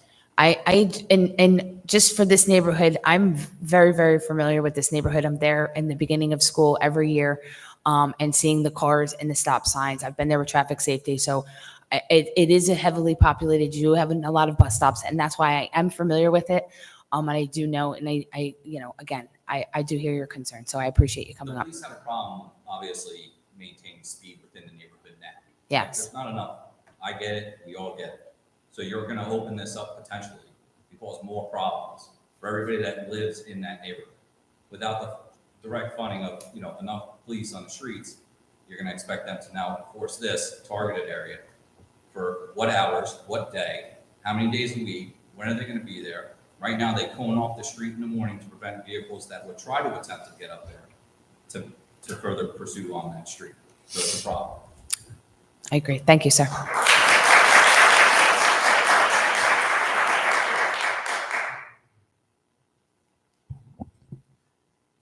Hope true. Jackson. One of my best friends grew up on 14 London Drive, 1990, definitely got tickets. I know everyone got tickets there. So there is a sign, like we were just discussing also, going up, it is township property. Then it goes private. They can enforce the laws. You put the sign there, the sign's already there. So my question is, you said it was 50-50. Who asked for the change? What do you mean? Who did? Residents, Yeah. Asked for what? The change so they can use it as a cut through? Correct. For their It's personal been- cars? No. It's for, no. There was a change that was asked to open up the road. Open up the road for who? To what? Buses? Listen, I didn't say. Just curious. Who are we opening the road up for? For buses. For yes. private school buses? For bus, yes. For private school Just buses? so you know, the Board of Ed did sign off and the MUA did sign off. I was shocked. I did not think that they would, but they did. So, we've been working on this for a very long time. But yes, it is for buses, so that it was for buses. How about we say no? How about you each tonight, just finally, just once, just say no. No. You shouldn't, you ask and you think you shall receive. It's not fair. It's been years, decades, forever. I grew up here 40 years. I couldn't use the road. Friday Night Lights, that place is awesome. It's the thing that makes Jackson amazing. Hundreds of children. Ice cream truck is right in front of Holman School. It's pitch black. Where do you think they all hang out on? They hang out on that road. What are you going to do? Someone gets killed. What are you going to say? I didn't say no. Just say no. Vote no. Something has to be sacred in this town. Something has to be restricted. Stop favoring or just giving, it's easier for us if we can cut through. Too bad. I couldn't do it. People who grew up here couldn't do it. You can't do it anymore. Just say no. Just say no. Just vote no. Please. I mean, I don't know what else you need. It's not right. No one should ask the town to change a road because their lives make it easier for them. Personal, took too long to get around or the bus takes too long. No. Okay? Thank you. Thank you. I'm going to make a motion to table this ordinance. I'm tabling it. I would like a motion if somebody could. Second. Thank you. Roll call to table the ordinance number. What are we at? I can't see it because of the time. It's ordinance 2021, table. Councilman Borelli? Council, if I may ask, I don't know if this is a question for Council President or for Mr. On a motion to McDuffie. table, unfortunately, on a motion to table, there's no discussion, it's just a yes or no, I'm afraid. And that's what the motion is at the moment. Okay, Motion to table is, there's no discussion, just yes or no. yes. Thank you. Councilman, yes? Councilman Bressy? Abstain. Councilman Palmieri? I would actually like to see a vote. I vote no on tabling. No. Council Vice President Bernstein? Yes. Council President Kuhn? Yes. Motion carries. Motion carries.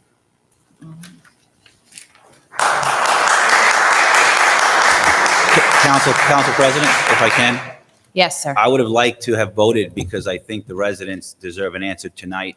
And their compelling argument would have made me vote no and shot this down. I would have liked to have given those residents who made that compelling argument what they want. They live there. I don't. Tabling it will push it off to another evening. I would like to tabling have it could just make made it- that decision today for Whoa, them. to do it. Hold on. Wait, tabling it means I'm removing it from this agenda and a forward agenda. I am tabling it. So Indefinitely. indefinitely. Okay.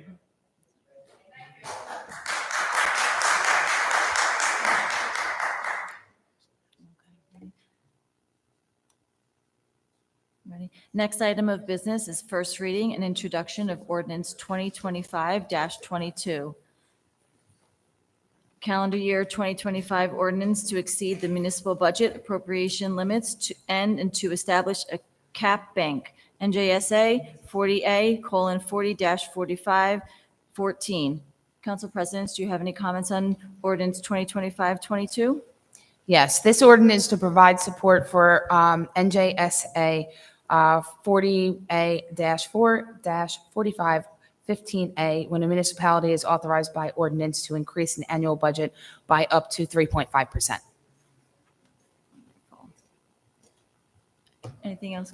No, ma'am. All righty. May I have a motion to approve ordinance 2025-22 on first reading and introduction to authorize the notice of public hearing to be held on June 24th, 2025? Motion. Second. Councilman Borelli? Yes. Councilman Bressy? Yes. Councilman Palmieri? Yes. Council Vice President Bernstein? Yes. Council President Kuhn? Yes. Motion approved. Next item of business is the first reading and introduction of ordinance 2025-23, amending and supplementing Chapter 380 of the Township Code of the Township of Jackson entitled Taxicabs, Limousines, and Jitneys as to amend 380-33 entitled Licenses. Council President, any comments on ordinance 2025-23? Yes, this ordinance updates Chapter 380 entitled Taxicabs, Limousines of the Township Code, amending 3080-33 entitled Licenses as follows. Any other questions by Township Council? No. May I have a motion to approve ordinance 2025-23 on first reading and introduction to authorize the notice of public hearing to be held on June 24th, 2025? Motion. Second. Councilman Borelli? Yes. Councilman Bressy? Yes. Councilman Palmieri? Yes. Council Vice President Bernstein? Yes. And Council President Kuhn? I'm sorry. Yes. Okay, motion approved. Next item of business is the payment authorization of bills and claims. I'd like to note the following abstentions.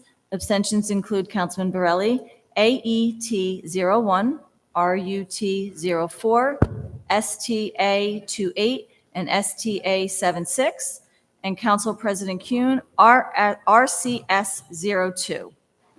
Are there any questions or comments by Township Council? No, ma'am. May I have a motion to approve the bills and claims with the abstentions noted?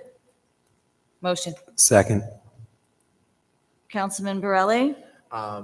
Thank you. I vote yes to the agenda, to the bills, but not to those items that you had mentioned. Thank you. Thank you. Councilman Bressy? Yes. Councilman Palmieri? Yes. Council Vice President Bernstein? Yes. Council President Kuhn? Yes. All right. Now, for the consent agenda, I'm going to ask that just because I'm going to let the attorney handle it, if that's okay. Thank you. Thank you, Madam Council President. It was brought up at a meeting about a month ago that we have an ordinance in town under the Township Code that says that when the consent agenda is to be considered, the matter must first be open to the public to see if anyone wishes to have a separate vote and an item pulled from the consent agenda for potential discussion or separate vote of the council. The ordinance provides that that must be done before the first vote is made on the consent agenda. And I have reviewed the matter, and I concur with the gentleman who brought it up.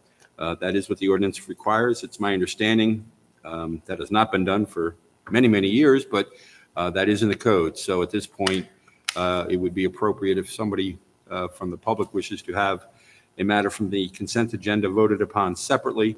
They may do so. Only the council, however, can determine if there's any discussion of any such item.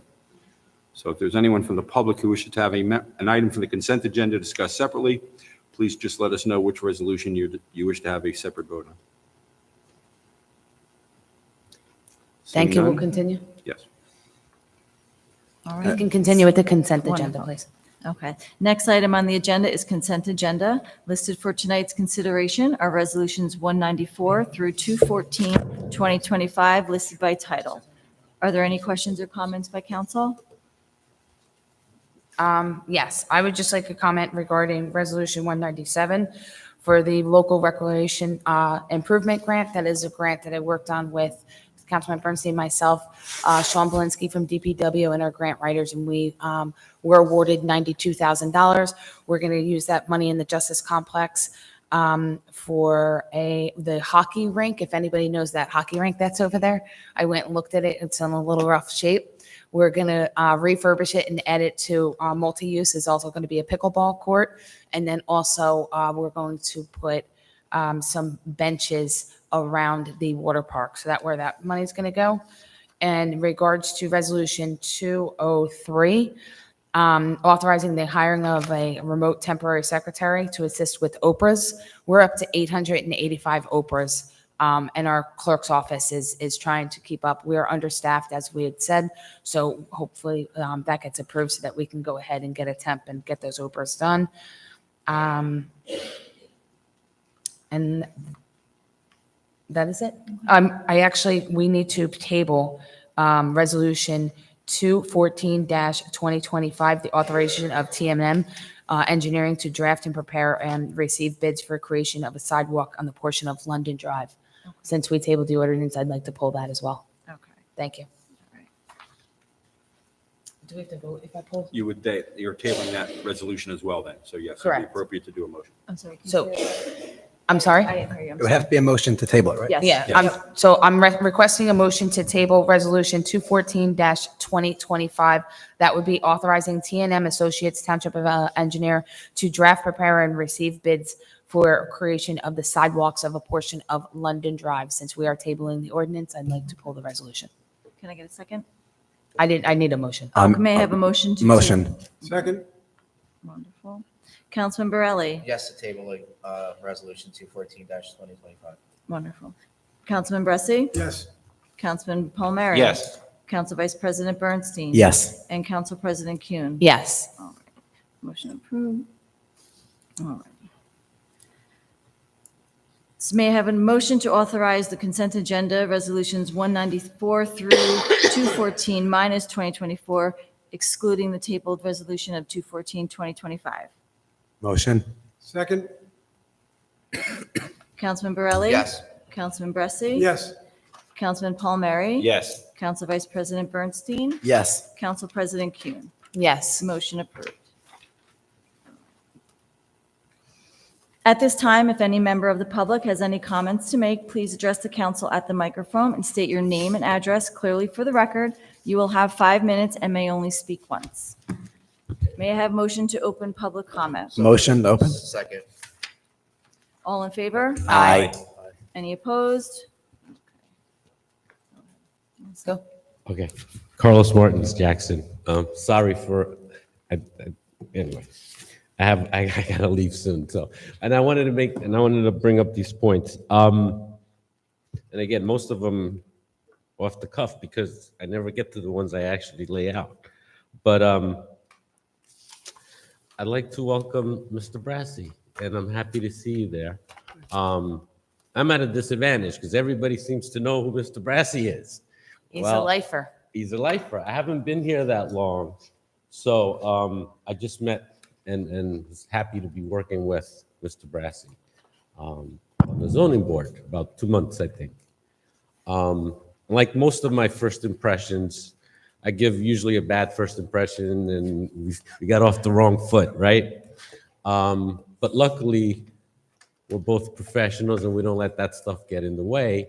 And ended up that they sat Mr. Brassey right next to me. So I had the ability to speak to him. And what I found, and I'm pretty good at a judgment of character. I've been doing this long enough, right? We all got gray hair. 2 words, an intelligent, smart man, and I think a good man.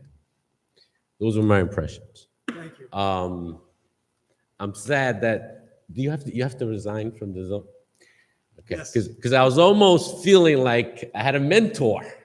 I was like, this is great. I'm sure you still do, But, Mr. you Bressy. know, He's just a he phone didn't call away. know that. He's just a phone call away. Yeah, he didn't know that. Anyway, those are the kind of words I have. And so I'm happy you got this position. Okay, to some quick things so we can all get out of here. Oh, a good thing. So the Republican debate, if you remember, was sponsored by this thing called Vote Crypto, right? So the other day, I had the opportunity, they had a rally in Jersey City, and I had an opportunity to go there. Okay. Because I was interested. Crypto, exciting, new stuff, right? So I'll leave all those details for another day. Okay. But Can't wait. it's pretty exciting, you know. And they have money because they sponsored the Republican debate. Yeah. Jack spoke about it and everything. So Yeah. anyway, okay. Another quick thing, the Pinelands, right? The ordinance that we spoke about the other day. And Mr. McCucken, thank you for the information around the Pinelands Commission. I did go to the website. It's very easy. You sign up, and then you get to see the meetings and so on. And I do encourage some of our my fellow residents that were concerned about that ordinance related to Pinelands. And it does seem like that's where you can go and raise your concerns. Because if they don't pass it, they don't pass it. So I encourage everybody that who really is concerned about what this means to the Pineland environment, right, our environment, that's the place to go. That's where to raise those concerns. So, and it's not hard. It was very easy. So thank you. Thank you. All right, let me see. Hold on. I had it organized, but that went out the window. Oh, okay. The Open Space Fund, right? I raised this before. If possible, I'd ask our attorney, your attorney, to look at that section that talks about what you can do with the funds from the taxpayer. That specific section, not what you can do with the funds once you've got the property and you sold it, and now you have some money and what you can spend on it. I agree. That's more, you can use it for maintenance and development. But the way I read that section, purely the money that's coming from my taxes, the way I read it, only for acquisition, nothing else. So the ordinance was written that way back in 2000 and I want to say, I don't recall the specifics, but I believe it was 2002. Okay. It was amended twice. The most recent amendment, which was in 2021, I believe, or 2020, amended it by public referendum. And that public referendum question tells the township what they can use it for. Okay. The ordinance has not been updated, but it's not required because it was a public referendum. And that referendum question says specifically what it can be used for. It can be used for historic preservation, property maintenance, Okay. And so forth. So, And okay. I can get a copy of that question for you No, if you like. yeah. So that's a little frustrating because I did reach out to. I to just the found clerk. that out in my meeting with the Right. CO before I came here. That's what they told me. They said, and that's why in the referendum actually put the rate, which is going to be in our next Okay. introduction to the budget. You're going to see what the rate is. Oh, Okay, sorry. yeah, my time is up. Thank you, Yeah, sir. because I did ask, I went to the website and I was told it's updated as of 12/24, but obviously Thank it's you. not. There should Anyway. be a reference to the public question. And I'll perhaps get we'll it for you talk about that. Okay. because I'm going to get it for myself anyway. Thank you, Mr. sir. Martin, thank you for the comments. It was a pleasure working next to you. Thank you.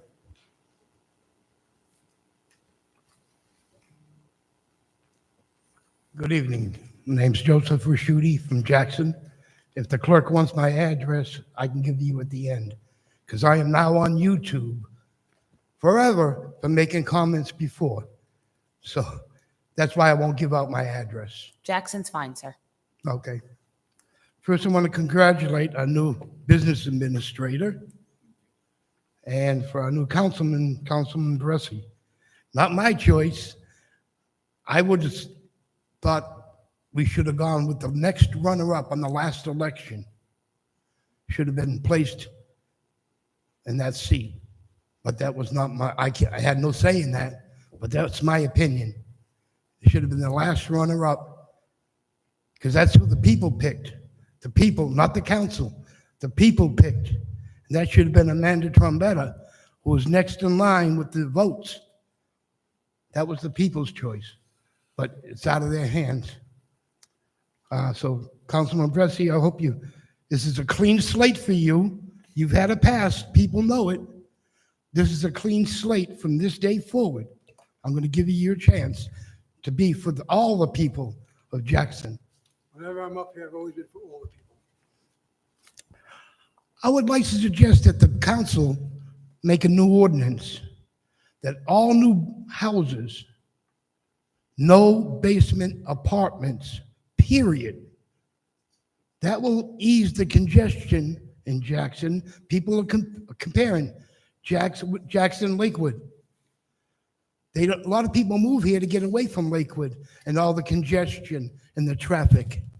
But when you got 3 houses going up, it's not 300 families. It's going to be 450, because all the basement apartments that are going to be in those buildings. It's going to be a drain on our school budget, because more kids are going to have to be transported to schools. Eliminate the basements. That will alleviate a lot of the problems that you're going to face.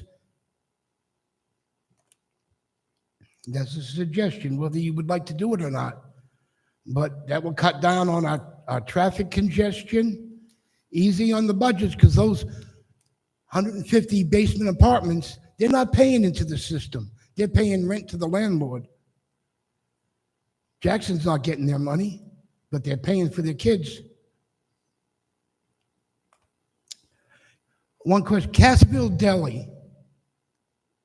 What role do they have in Cassville Deli? Any role in it whatsoever? None that I'm aware of. Because in the bills for the vending list, I noticed that they paid an electric bill for Cassville Deli. Page 11 on your list. I look at that. It was like $70 for the month of April. Why are we paying Cassville's Deli electric bill? I'll look into that and get back Look to you. into that, Because I look at them and it goes through DPW. I never, Castle Deli, I never saw that. but do we own that property, or did we for a month of April? They might have rented, no, I'm not aware. I will look into it and get back Okay, to you. that That's a great puzzled question. me. I'm Listen, like, I'm what? all about it, so. Because if you want to pay that bill, you can pay my electric bill. Listen, mine too. A question. There was a security camera. I saw it on Facebook yesterday. I drove by and verified that it was true. There was a security camera, private, installed on a telephone pole on County Line across from Rita's. Is Jackson authorizing that? Or it doesn't say Jackson Police or Ocean County Sheriff. It's a private security camera on a utility pole. So we just got our BA, our new business administrator, Mr. Phillips is here today. That is something that when he starts on Monday officially, that is something that we will be. Because if anybody can put a camera, I'm going to put a camera up at everybody's house. Same thing. I want to know where everybody's coming and going. That's what that camera can do. That'll be looked into, sir. Also, Hatzela, out here on East Veterans Highway, not the one that's been sitting by the old schoolhouse, by the state property, but just further down the road, there's another ambulance parked in the woods. Today, it's a foot from the edge of the hardtop, the roadway. They're in the right-of-way. When that ambulance comes back, that engine is hot, it's parked on leaves. It's going to start a fire. It's a safety hazard. Electric cord, Thank you, sir. all right. I got more. I'll be back next time. Okay, I look forward to it. Thank you, sir.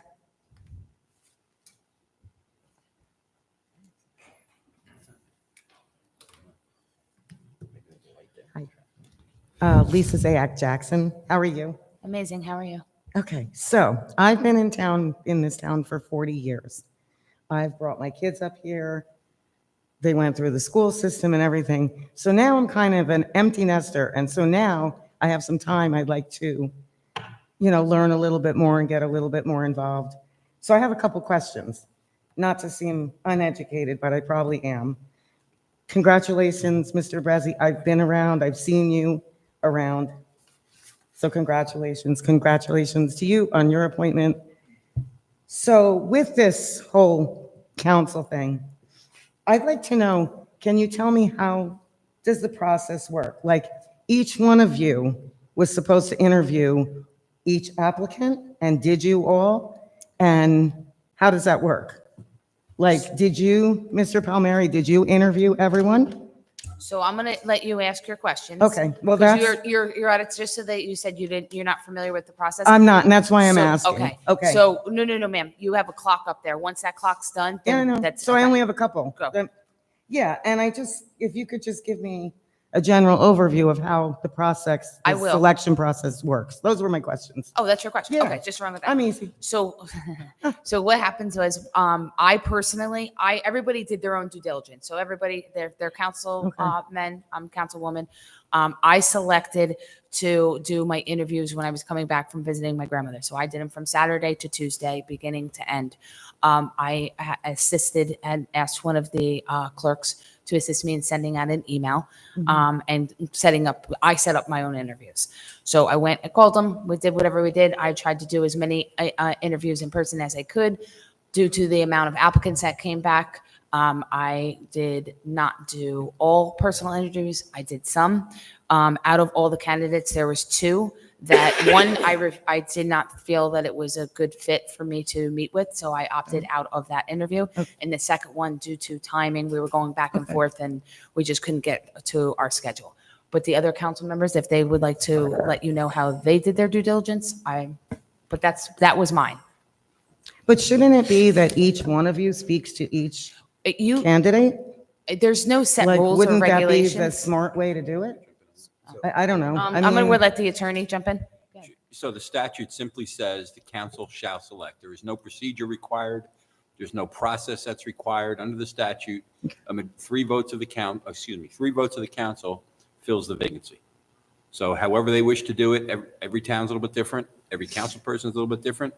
But by law, 3 votes of the council is what's required. Okay. So And I can say, I just wanted to say, so I because of my schedule, I was able to do a lot of the calls and stuff. And I reported back to any council members that asked for the input in my interviews. So I did speak with the councilman, Palmieri, Councilman Bernstein. We all kind of, I did not really speak to Councilman.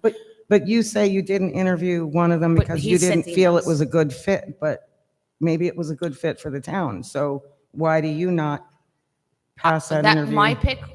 You know is what I'm up to- saying? Like, I'm I would think it should be a consensus. You can't. There's a sunshine law, so we can't just sit in a room and have a conversation of who we want to pick. It doesn't work Okay. like, yeah, you're not allowed to do Council that. President, can I add something? Absolutely. In order to get selected, you needed 3 votes. Council President, I personally did not interview everyone. I was looking for certain characteristics. I'm going to be also honest that I would say my top 4 picks, people would be surprised at who my picks were. I narrowed it down. I wanted to make sure I had a consensus. I met with the council president about 15 minutes before the meeting, and I gave her my runner-ups, and she just did the math and made sure that we had the support, and I followed the council president's lead. But I actually, like I started the meeting, I had a fantastic, engaging Sunday. That's why I'm hoarse. I was on the phone for about 11 hours on Sunday. I haven't recovered since.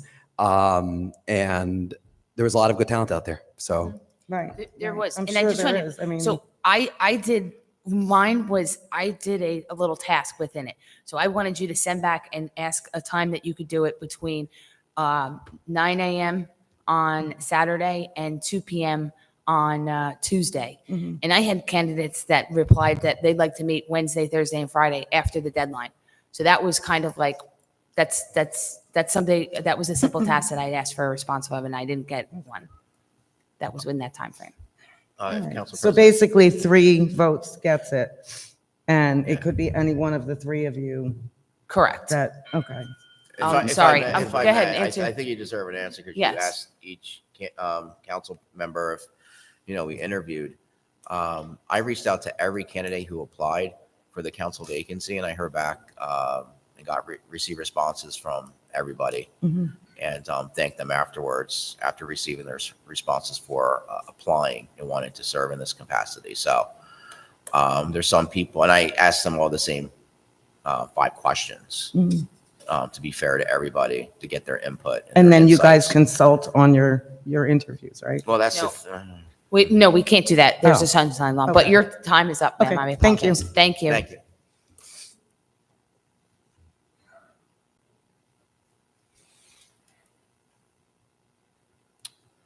Good evening, Donnie Edelman, Willow Point Drive, Jackson. Donnie, can I just make a comment before you read? And please don't have an outburst. If there's an outburst that happened last time, I'm going to give 1 and ask you to stop. I'm going to give 2, our veterans, and certain things that you had said last time. It really was inappropriate. I'm just asking, I want to move forward with it. I just want to put that, they could stop the clock. They stopped the clock for you. I'm just saying that was way above and beyond. And I'm just asking, I'm very respectful to you. You call me, I respond to you. I answer your emails. I look out for you when you have complaints in regards to a thing. I am just asking, you want to curse at me, curse at me. If you say anything against veterans, I can't do it. I didn't say anything against veterans. Sir, I'm just going to say, I'm just asking you respectfully, if you could not talk like that, I would appreciate it. Please go ahead. You have 4 minutes and 48 seconds. Thank you, sir. I hate to say it like this because, with all respect, but I dare you to remove me. Couple other things. The community block development grant, whatever it is, development block grant. Has anything come of that yet? Number 1.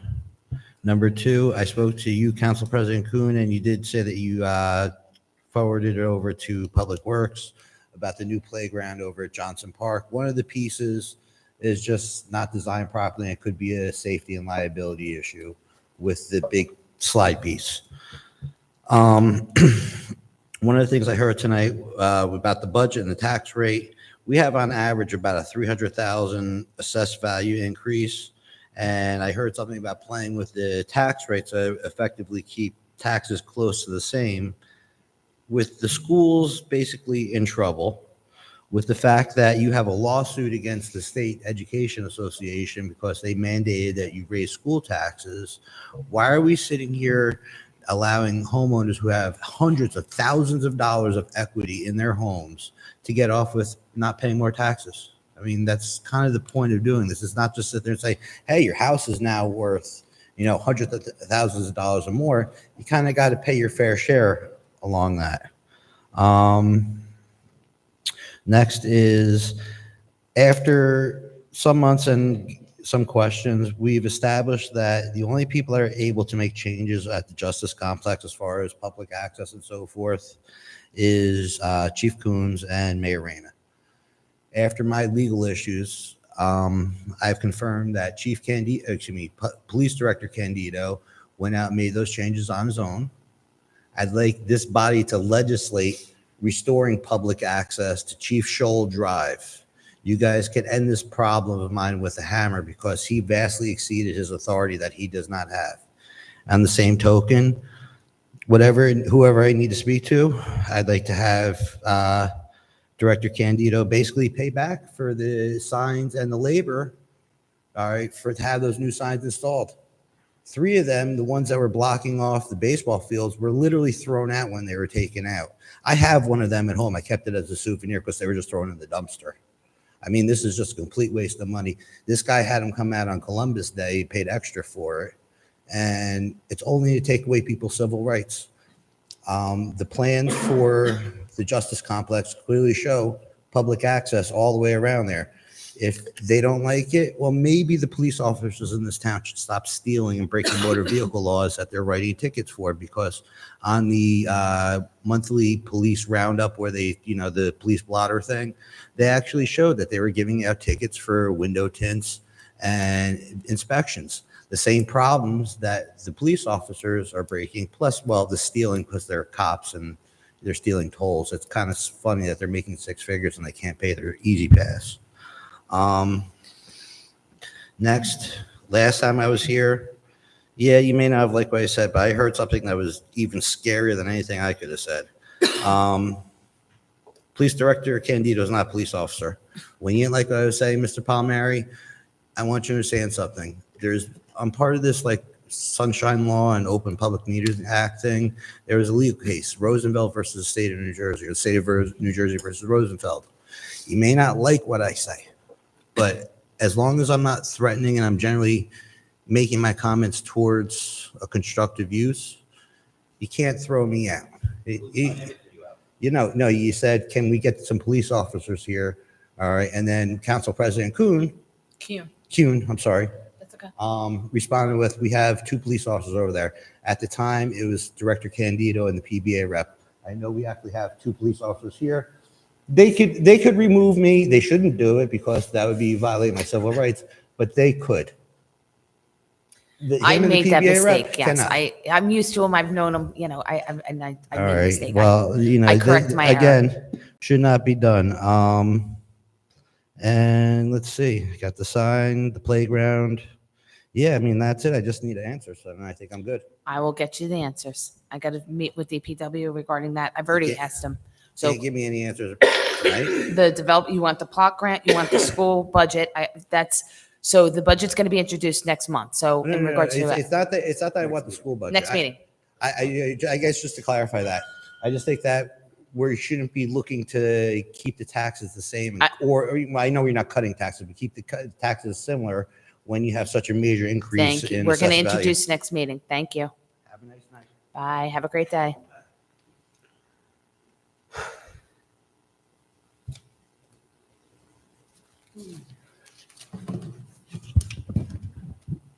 Jim Slacky, a 51-year resident of Jackson.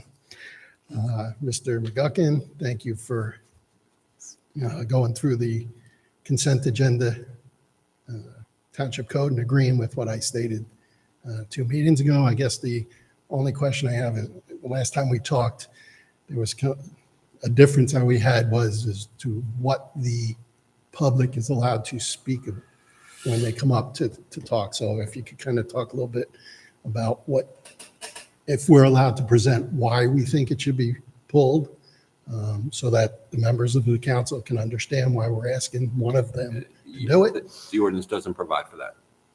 It does not provide for that. Only the council can have a discussion on a particular item. It can be pulled separately and have a separate vote, and that's what the public is allowed to ask. That's it.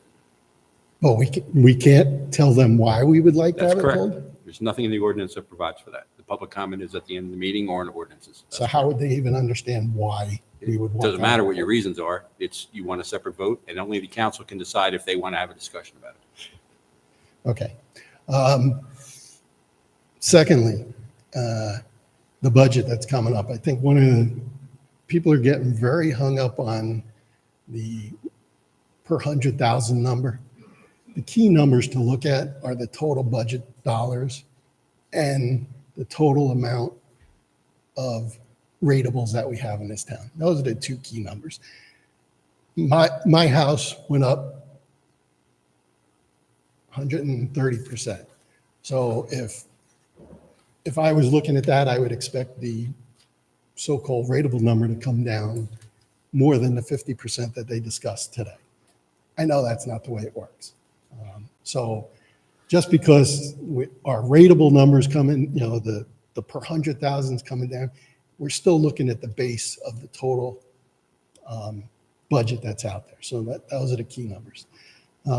Secondly, thirdly now, Mr. Phillips, when I saw in the agenda that the resolution was to appoint you as business administrator, I like to do my due diligence, as a lot of you guys say you do. And I was able to find out some things on the internet about you. I actually looked at your website, and I will say this much, as I went back and forth as to where I am with you. I agree wholeheartedly with your philosophy. So I'm interested to see how much that works out in this town, because I think that that's a key factor. And finally, I didn't know where that was going. New Prospect Road. Had a bad week 2 weeks ago, I guess. 16-year-old gentleman hit by a car as he was walking. And then the very next day, we had a motorcyclist hit by someone making a left-hand turn. Again, just because it's a county road, you guys should not just let the county do what they want to do on these roads. We have to have a say in what we want to see on our township. Those road, the way they design that road is it is now way too close to the edge of the roadway. The passing lane in the middle is designed so poorly. I have seen people drive for almost a half a mile in the center lane because it's a great way for them to pass cars. So we need to do something about that. My big concern is when we make changes to roadways, the police enforcement needs to be above and beyond so that residents can understand the changes that are made. I can tell you, making a right-hand turn off of Bethel Church onto New Prospect, since they made the left-hand lane a left turn only, has gotten drastically backed up all day long. And there's not a whole lot of cars that make a left-hand turn most of the time during the day, at least every time I'm on there, there's very few cars. But I've also seen people that have sat in that right lane waiting and pull out and go to the left lane and go straight up onto Brewers Bridge Road. The other part on New Prospect Road, this is all New Prospect Road. Why? Because that's where I live. So I'm going to hammer this home as much as I can. The other one is at Aldrich Road in New Prospect. Okay. There is no right turn lane there. No, but there's not. There are thousands. That's my office. That's where I live. Thousands I of know. cars that pull into that I know. lane to make a right hand Listen, turn. it's, So you're preaching to the again, choir on that one. I know. Again, though, those are the changes, and we need to kind of Thank you, get sir. people. I'm on it.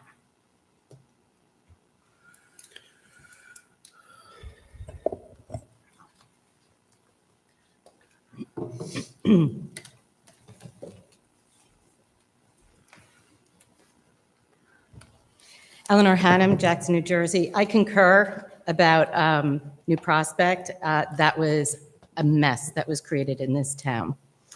So, and I had discussed during my interview with Mr. Bernstein about that road. But what I'd really like to talk about is, I don't know, I guess my experience with this entire interview situation. I found it very interesting. Quite frankly, it was quite the test from residents. And basically, in the experience and speaking with others, this is what has been garnered from the process. Mr. Borelli reached out to every single one with questions and then replied, thanking them for their answers. Mr. Palmieri contacted one person and then played jockeying with times. Ms. Kuhn, and the reason I replied once and then I stopped, because right now we're down a clerk and the clerk's office cannot fulfill Oprah requests on time, and they're just using the excuse that they need another extended 14 days. So basically you're waiting a month, but that's not according to statute when those records are readily available. If they're in storage, yes, there's a reason for it. But the excuse that's being given across the board is absolutely unacceptable. And now we're looking to pay $35 an hour for a remote clerk just for Oprah's. And again, I did call many other towns, and 800 in 6 months is not an extreme amount. But the reason why I stopped communicating with Ms. Kuhn is because she was actually using the clerk as her personal secretary in order to do that. And at that point, I realized that if Council President Kuhn is using the clerk's office to do her own secretarial work, maybe that's a reason why we're not getting our Oprah requests on time. And then finally, with Mr. Bernstein, just had one little hiccup on Sunday. It was, By statute, the clerk is the secretary. to send your personal She emails. sent So one. I'm just letting you know. So we can't do one thing, but we can do the other. Mr. Bernstein, he complied. It was very clear. It was a very respectful discussion and interview. But clearly, Mr. Bernstein does have his own personal agenda as the president of the Republican Club of Jackson Township. And I went into that interview knowing and not expecting anything, but was afforded to express some of my interests that I feel, especially when I was asked if I could create an ordinance, what would it be? I said parking on lawns. We should not be parking on our lawns. It is very distasteful. It's destroying our neighborhoods. It's destroying the leach fields that they're actually parking on. And that's the whole reason why all these different developments were created. They were done with RSIS standards for parking. So clearly, there's an issue there, and that's going down the road of the illegal housing. The other one is a porta potty ordinance, because I'm sorry, there should not be porta potties permanently at a residential home, because clearly, again, that's very distasteful in a neighborhood. It's driving down the property values, and clearly it's being used there for another particular reason. And during my questioning, and then the other residents that I did discuss how their interviews went, there was one common theme. The one common theme was basically to ask who is in charge of enforcement. So when I was asked the question, because I realized I knew what the answer they were looking for, I specifically said, well, our ordinances are enforced by many different entities, and it is not just code enforcement. Those responsible for enforcing our codes are the building inspectors, in which you took away Code 233, which now they don't have any way of writing illegal construction because you took that one away. Needs to come back. So building instruction, Thank you, ma'am. inspectors, Thank you, ma'am. fire marshals. Ma'am, thank you. Zoning officer, I appreciate code, your time. and police. Thank you. And I would just like to answer to that. So I'm glad that you brought up inspections. I got an email today, which was extremely, Councilman, you know what I'm talking about? We're Yes, both- Council President. Yes. So this, a resident had sent it in regards to illegal rentals. So I called this resident. It actually happens to be a resident that I've spoken to many times. And this resident sent us 34 illegal rentals that are on the website that have multiple rooms being rented. So when I spoke to this resident and I said, okay, now this was sent to code enforcement without a response. Just want to let you know that. I called it and I said, like, oh my God, how did you find this? Like, we have a code enforcement office. Like, how would you find this information? How long did it take you? Have you been working on it for months? She said, no, it took me 30 minutes. 30 minutes to get 34. Okay. So I brought up the last month that I ran a whole month code enforcement. What they do, 40 hours a week times 4, 160 hours, thousands of miles on a car, and 3 inspections. And when I went to code enforcement, I said, what is going on in your department? Well, they're driving around looking for violations. This lady found 34 in 30 minutes of rooms that are being illegally rented. And when we try to say, and we went to go about ordinances, why are they not going and enforcing them on the renters. You are allowed to do it. It's in the ordinance. It's not only the owners, it's also the people in there. Because maybe the owners just don't know. They're not there 24/7. They're not sitting out front of the house. I don't know. I can't answer that. But I'm saying that this person took 30 minutes of their time. We have 11 code enforcement officers and 2 admins. Thank you. Council President, just a quick question. Is the way the current ordinance is written, could a violation be given to both the landlord and the tenant? Absolutely. Both? Absolutely. It's on, if you look at the violation, it says. It can be? It can be. It can be. That's So- not what they're doing. When I had asked why they're not doing that, I was told they're not going to, that they don't feel it's a proper process to go through, that they're going to continue to do it the way they want. So until our administration comes through, this is going to happen. And this is the biggest complaint that we have in the town. I hear you. I'm looking into it. 30 minutes this person took to get 34 properties. Council And they're all President. in our neighborhoods. Council President, could I ask if that was sent over, or the BA didn't start until Monday, but He did- if no. Monday morning, that We could be did- sent to the BA, please? Yes, And Council President, can I just?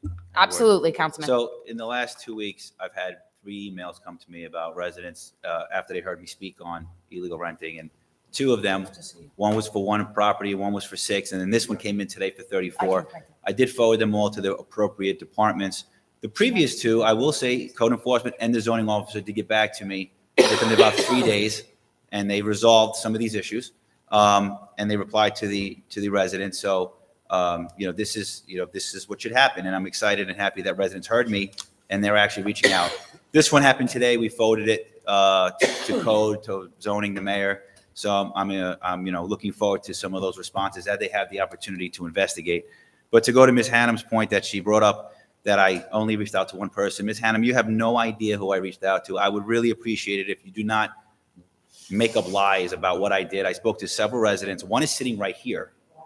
1 is sitting right here. So I spoke to several. So if you're going to come up here, please be sure of what you're talking about when it comes to me. I would really appreciate it. And also, if you're upset that we didn't speak, after this meeting, we could speak. I'm available every 2 weeks up here. So if you want to speak to me, because it seems like you have something you would like to talk about, I'm here. Email me. We could talk on the phone. We could, whatever you'd like, but please. Thank you. Thank you.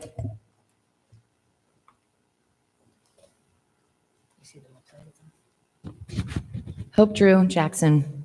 So I had a whole thing written, but I'm all over the place now. So I know there's a comment that we also talked about how, because we didn't have the BA, welcome, and administration is the one who's in charge of enforcement. We talked about it during our interview also. And what do we do when we have laws that are not being enforced, and how do we take control of that? And that it's not your responsibility, obviously, as council, but there are things that you can do. And let me just see where I started here. Blah, blah, blah, blah. Sorry. I crossed a bunch of things out.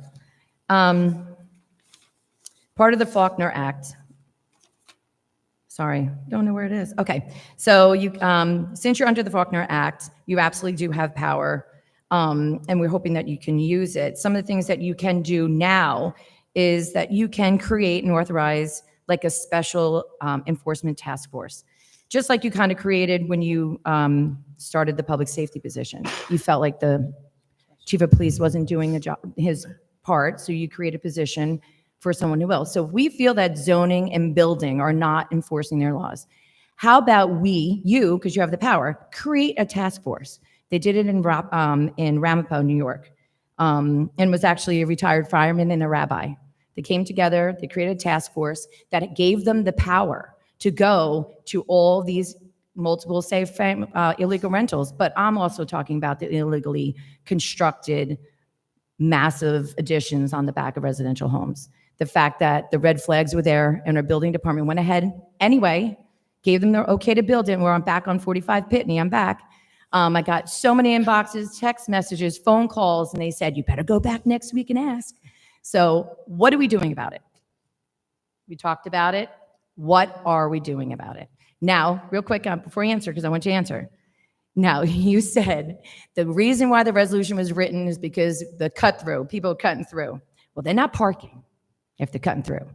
So the people who are parking are using the house illegally, okay? That's why there's parking in Pitney on both sides, because they're using 45 Pitney to worship in.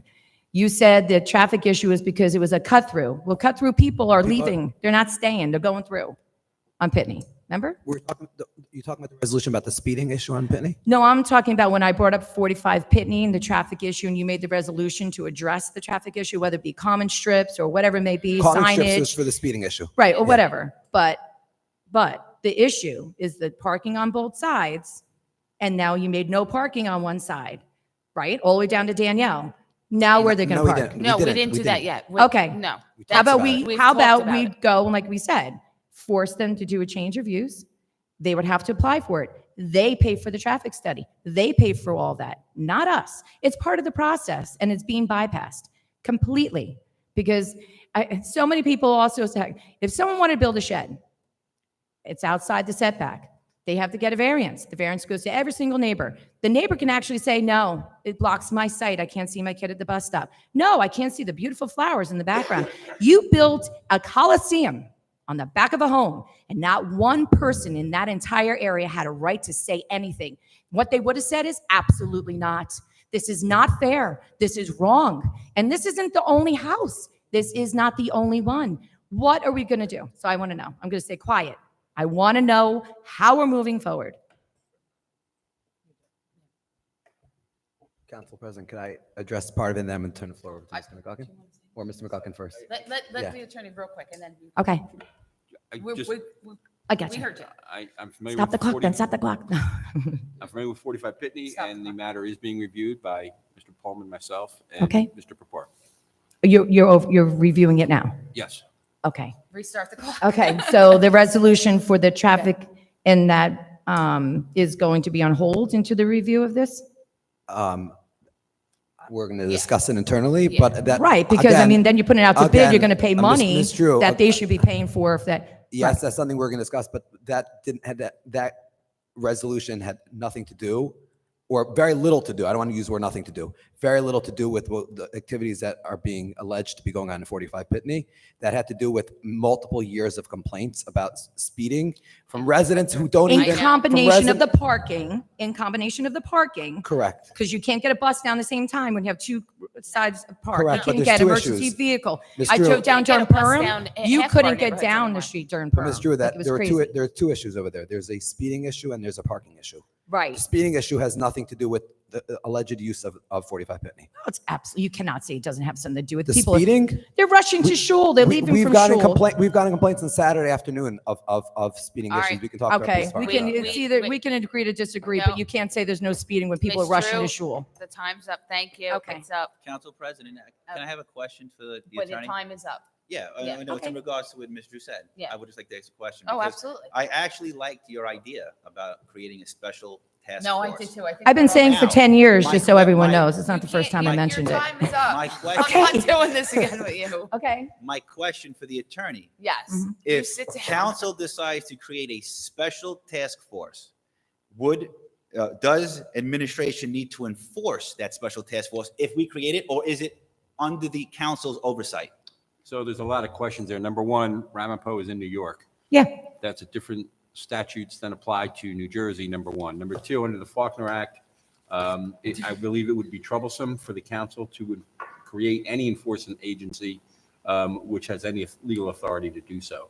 We're glad to look at it for the council if you like, but to create an agency and give them enforcement power, I don't believe you have the authority to do that.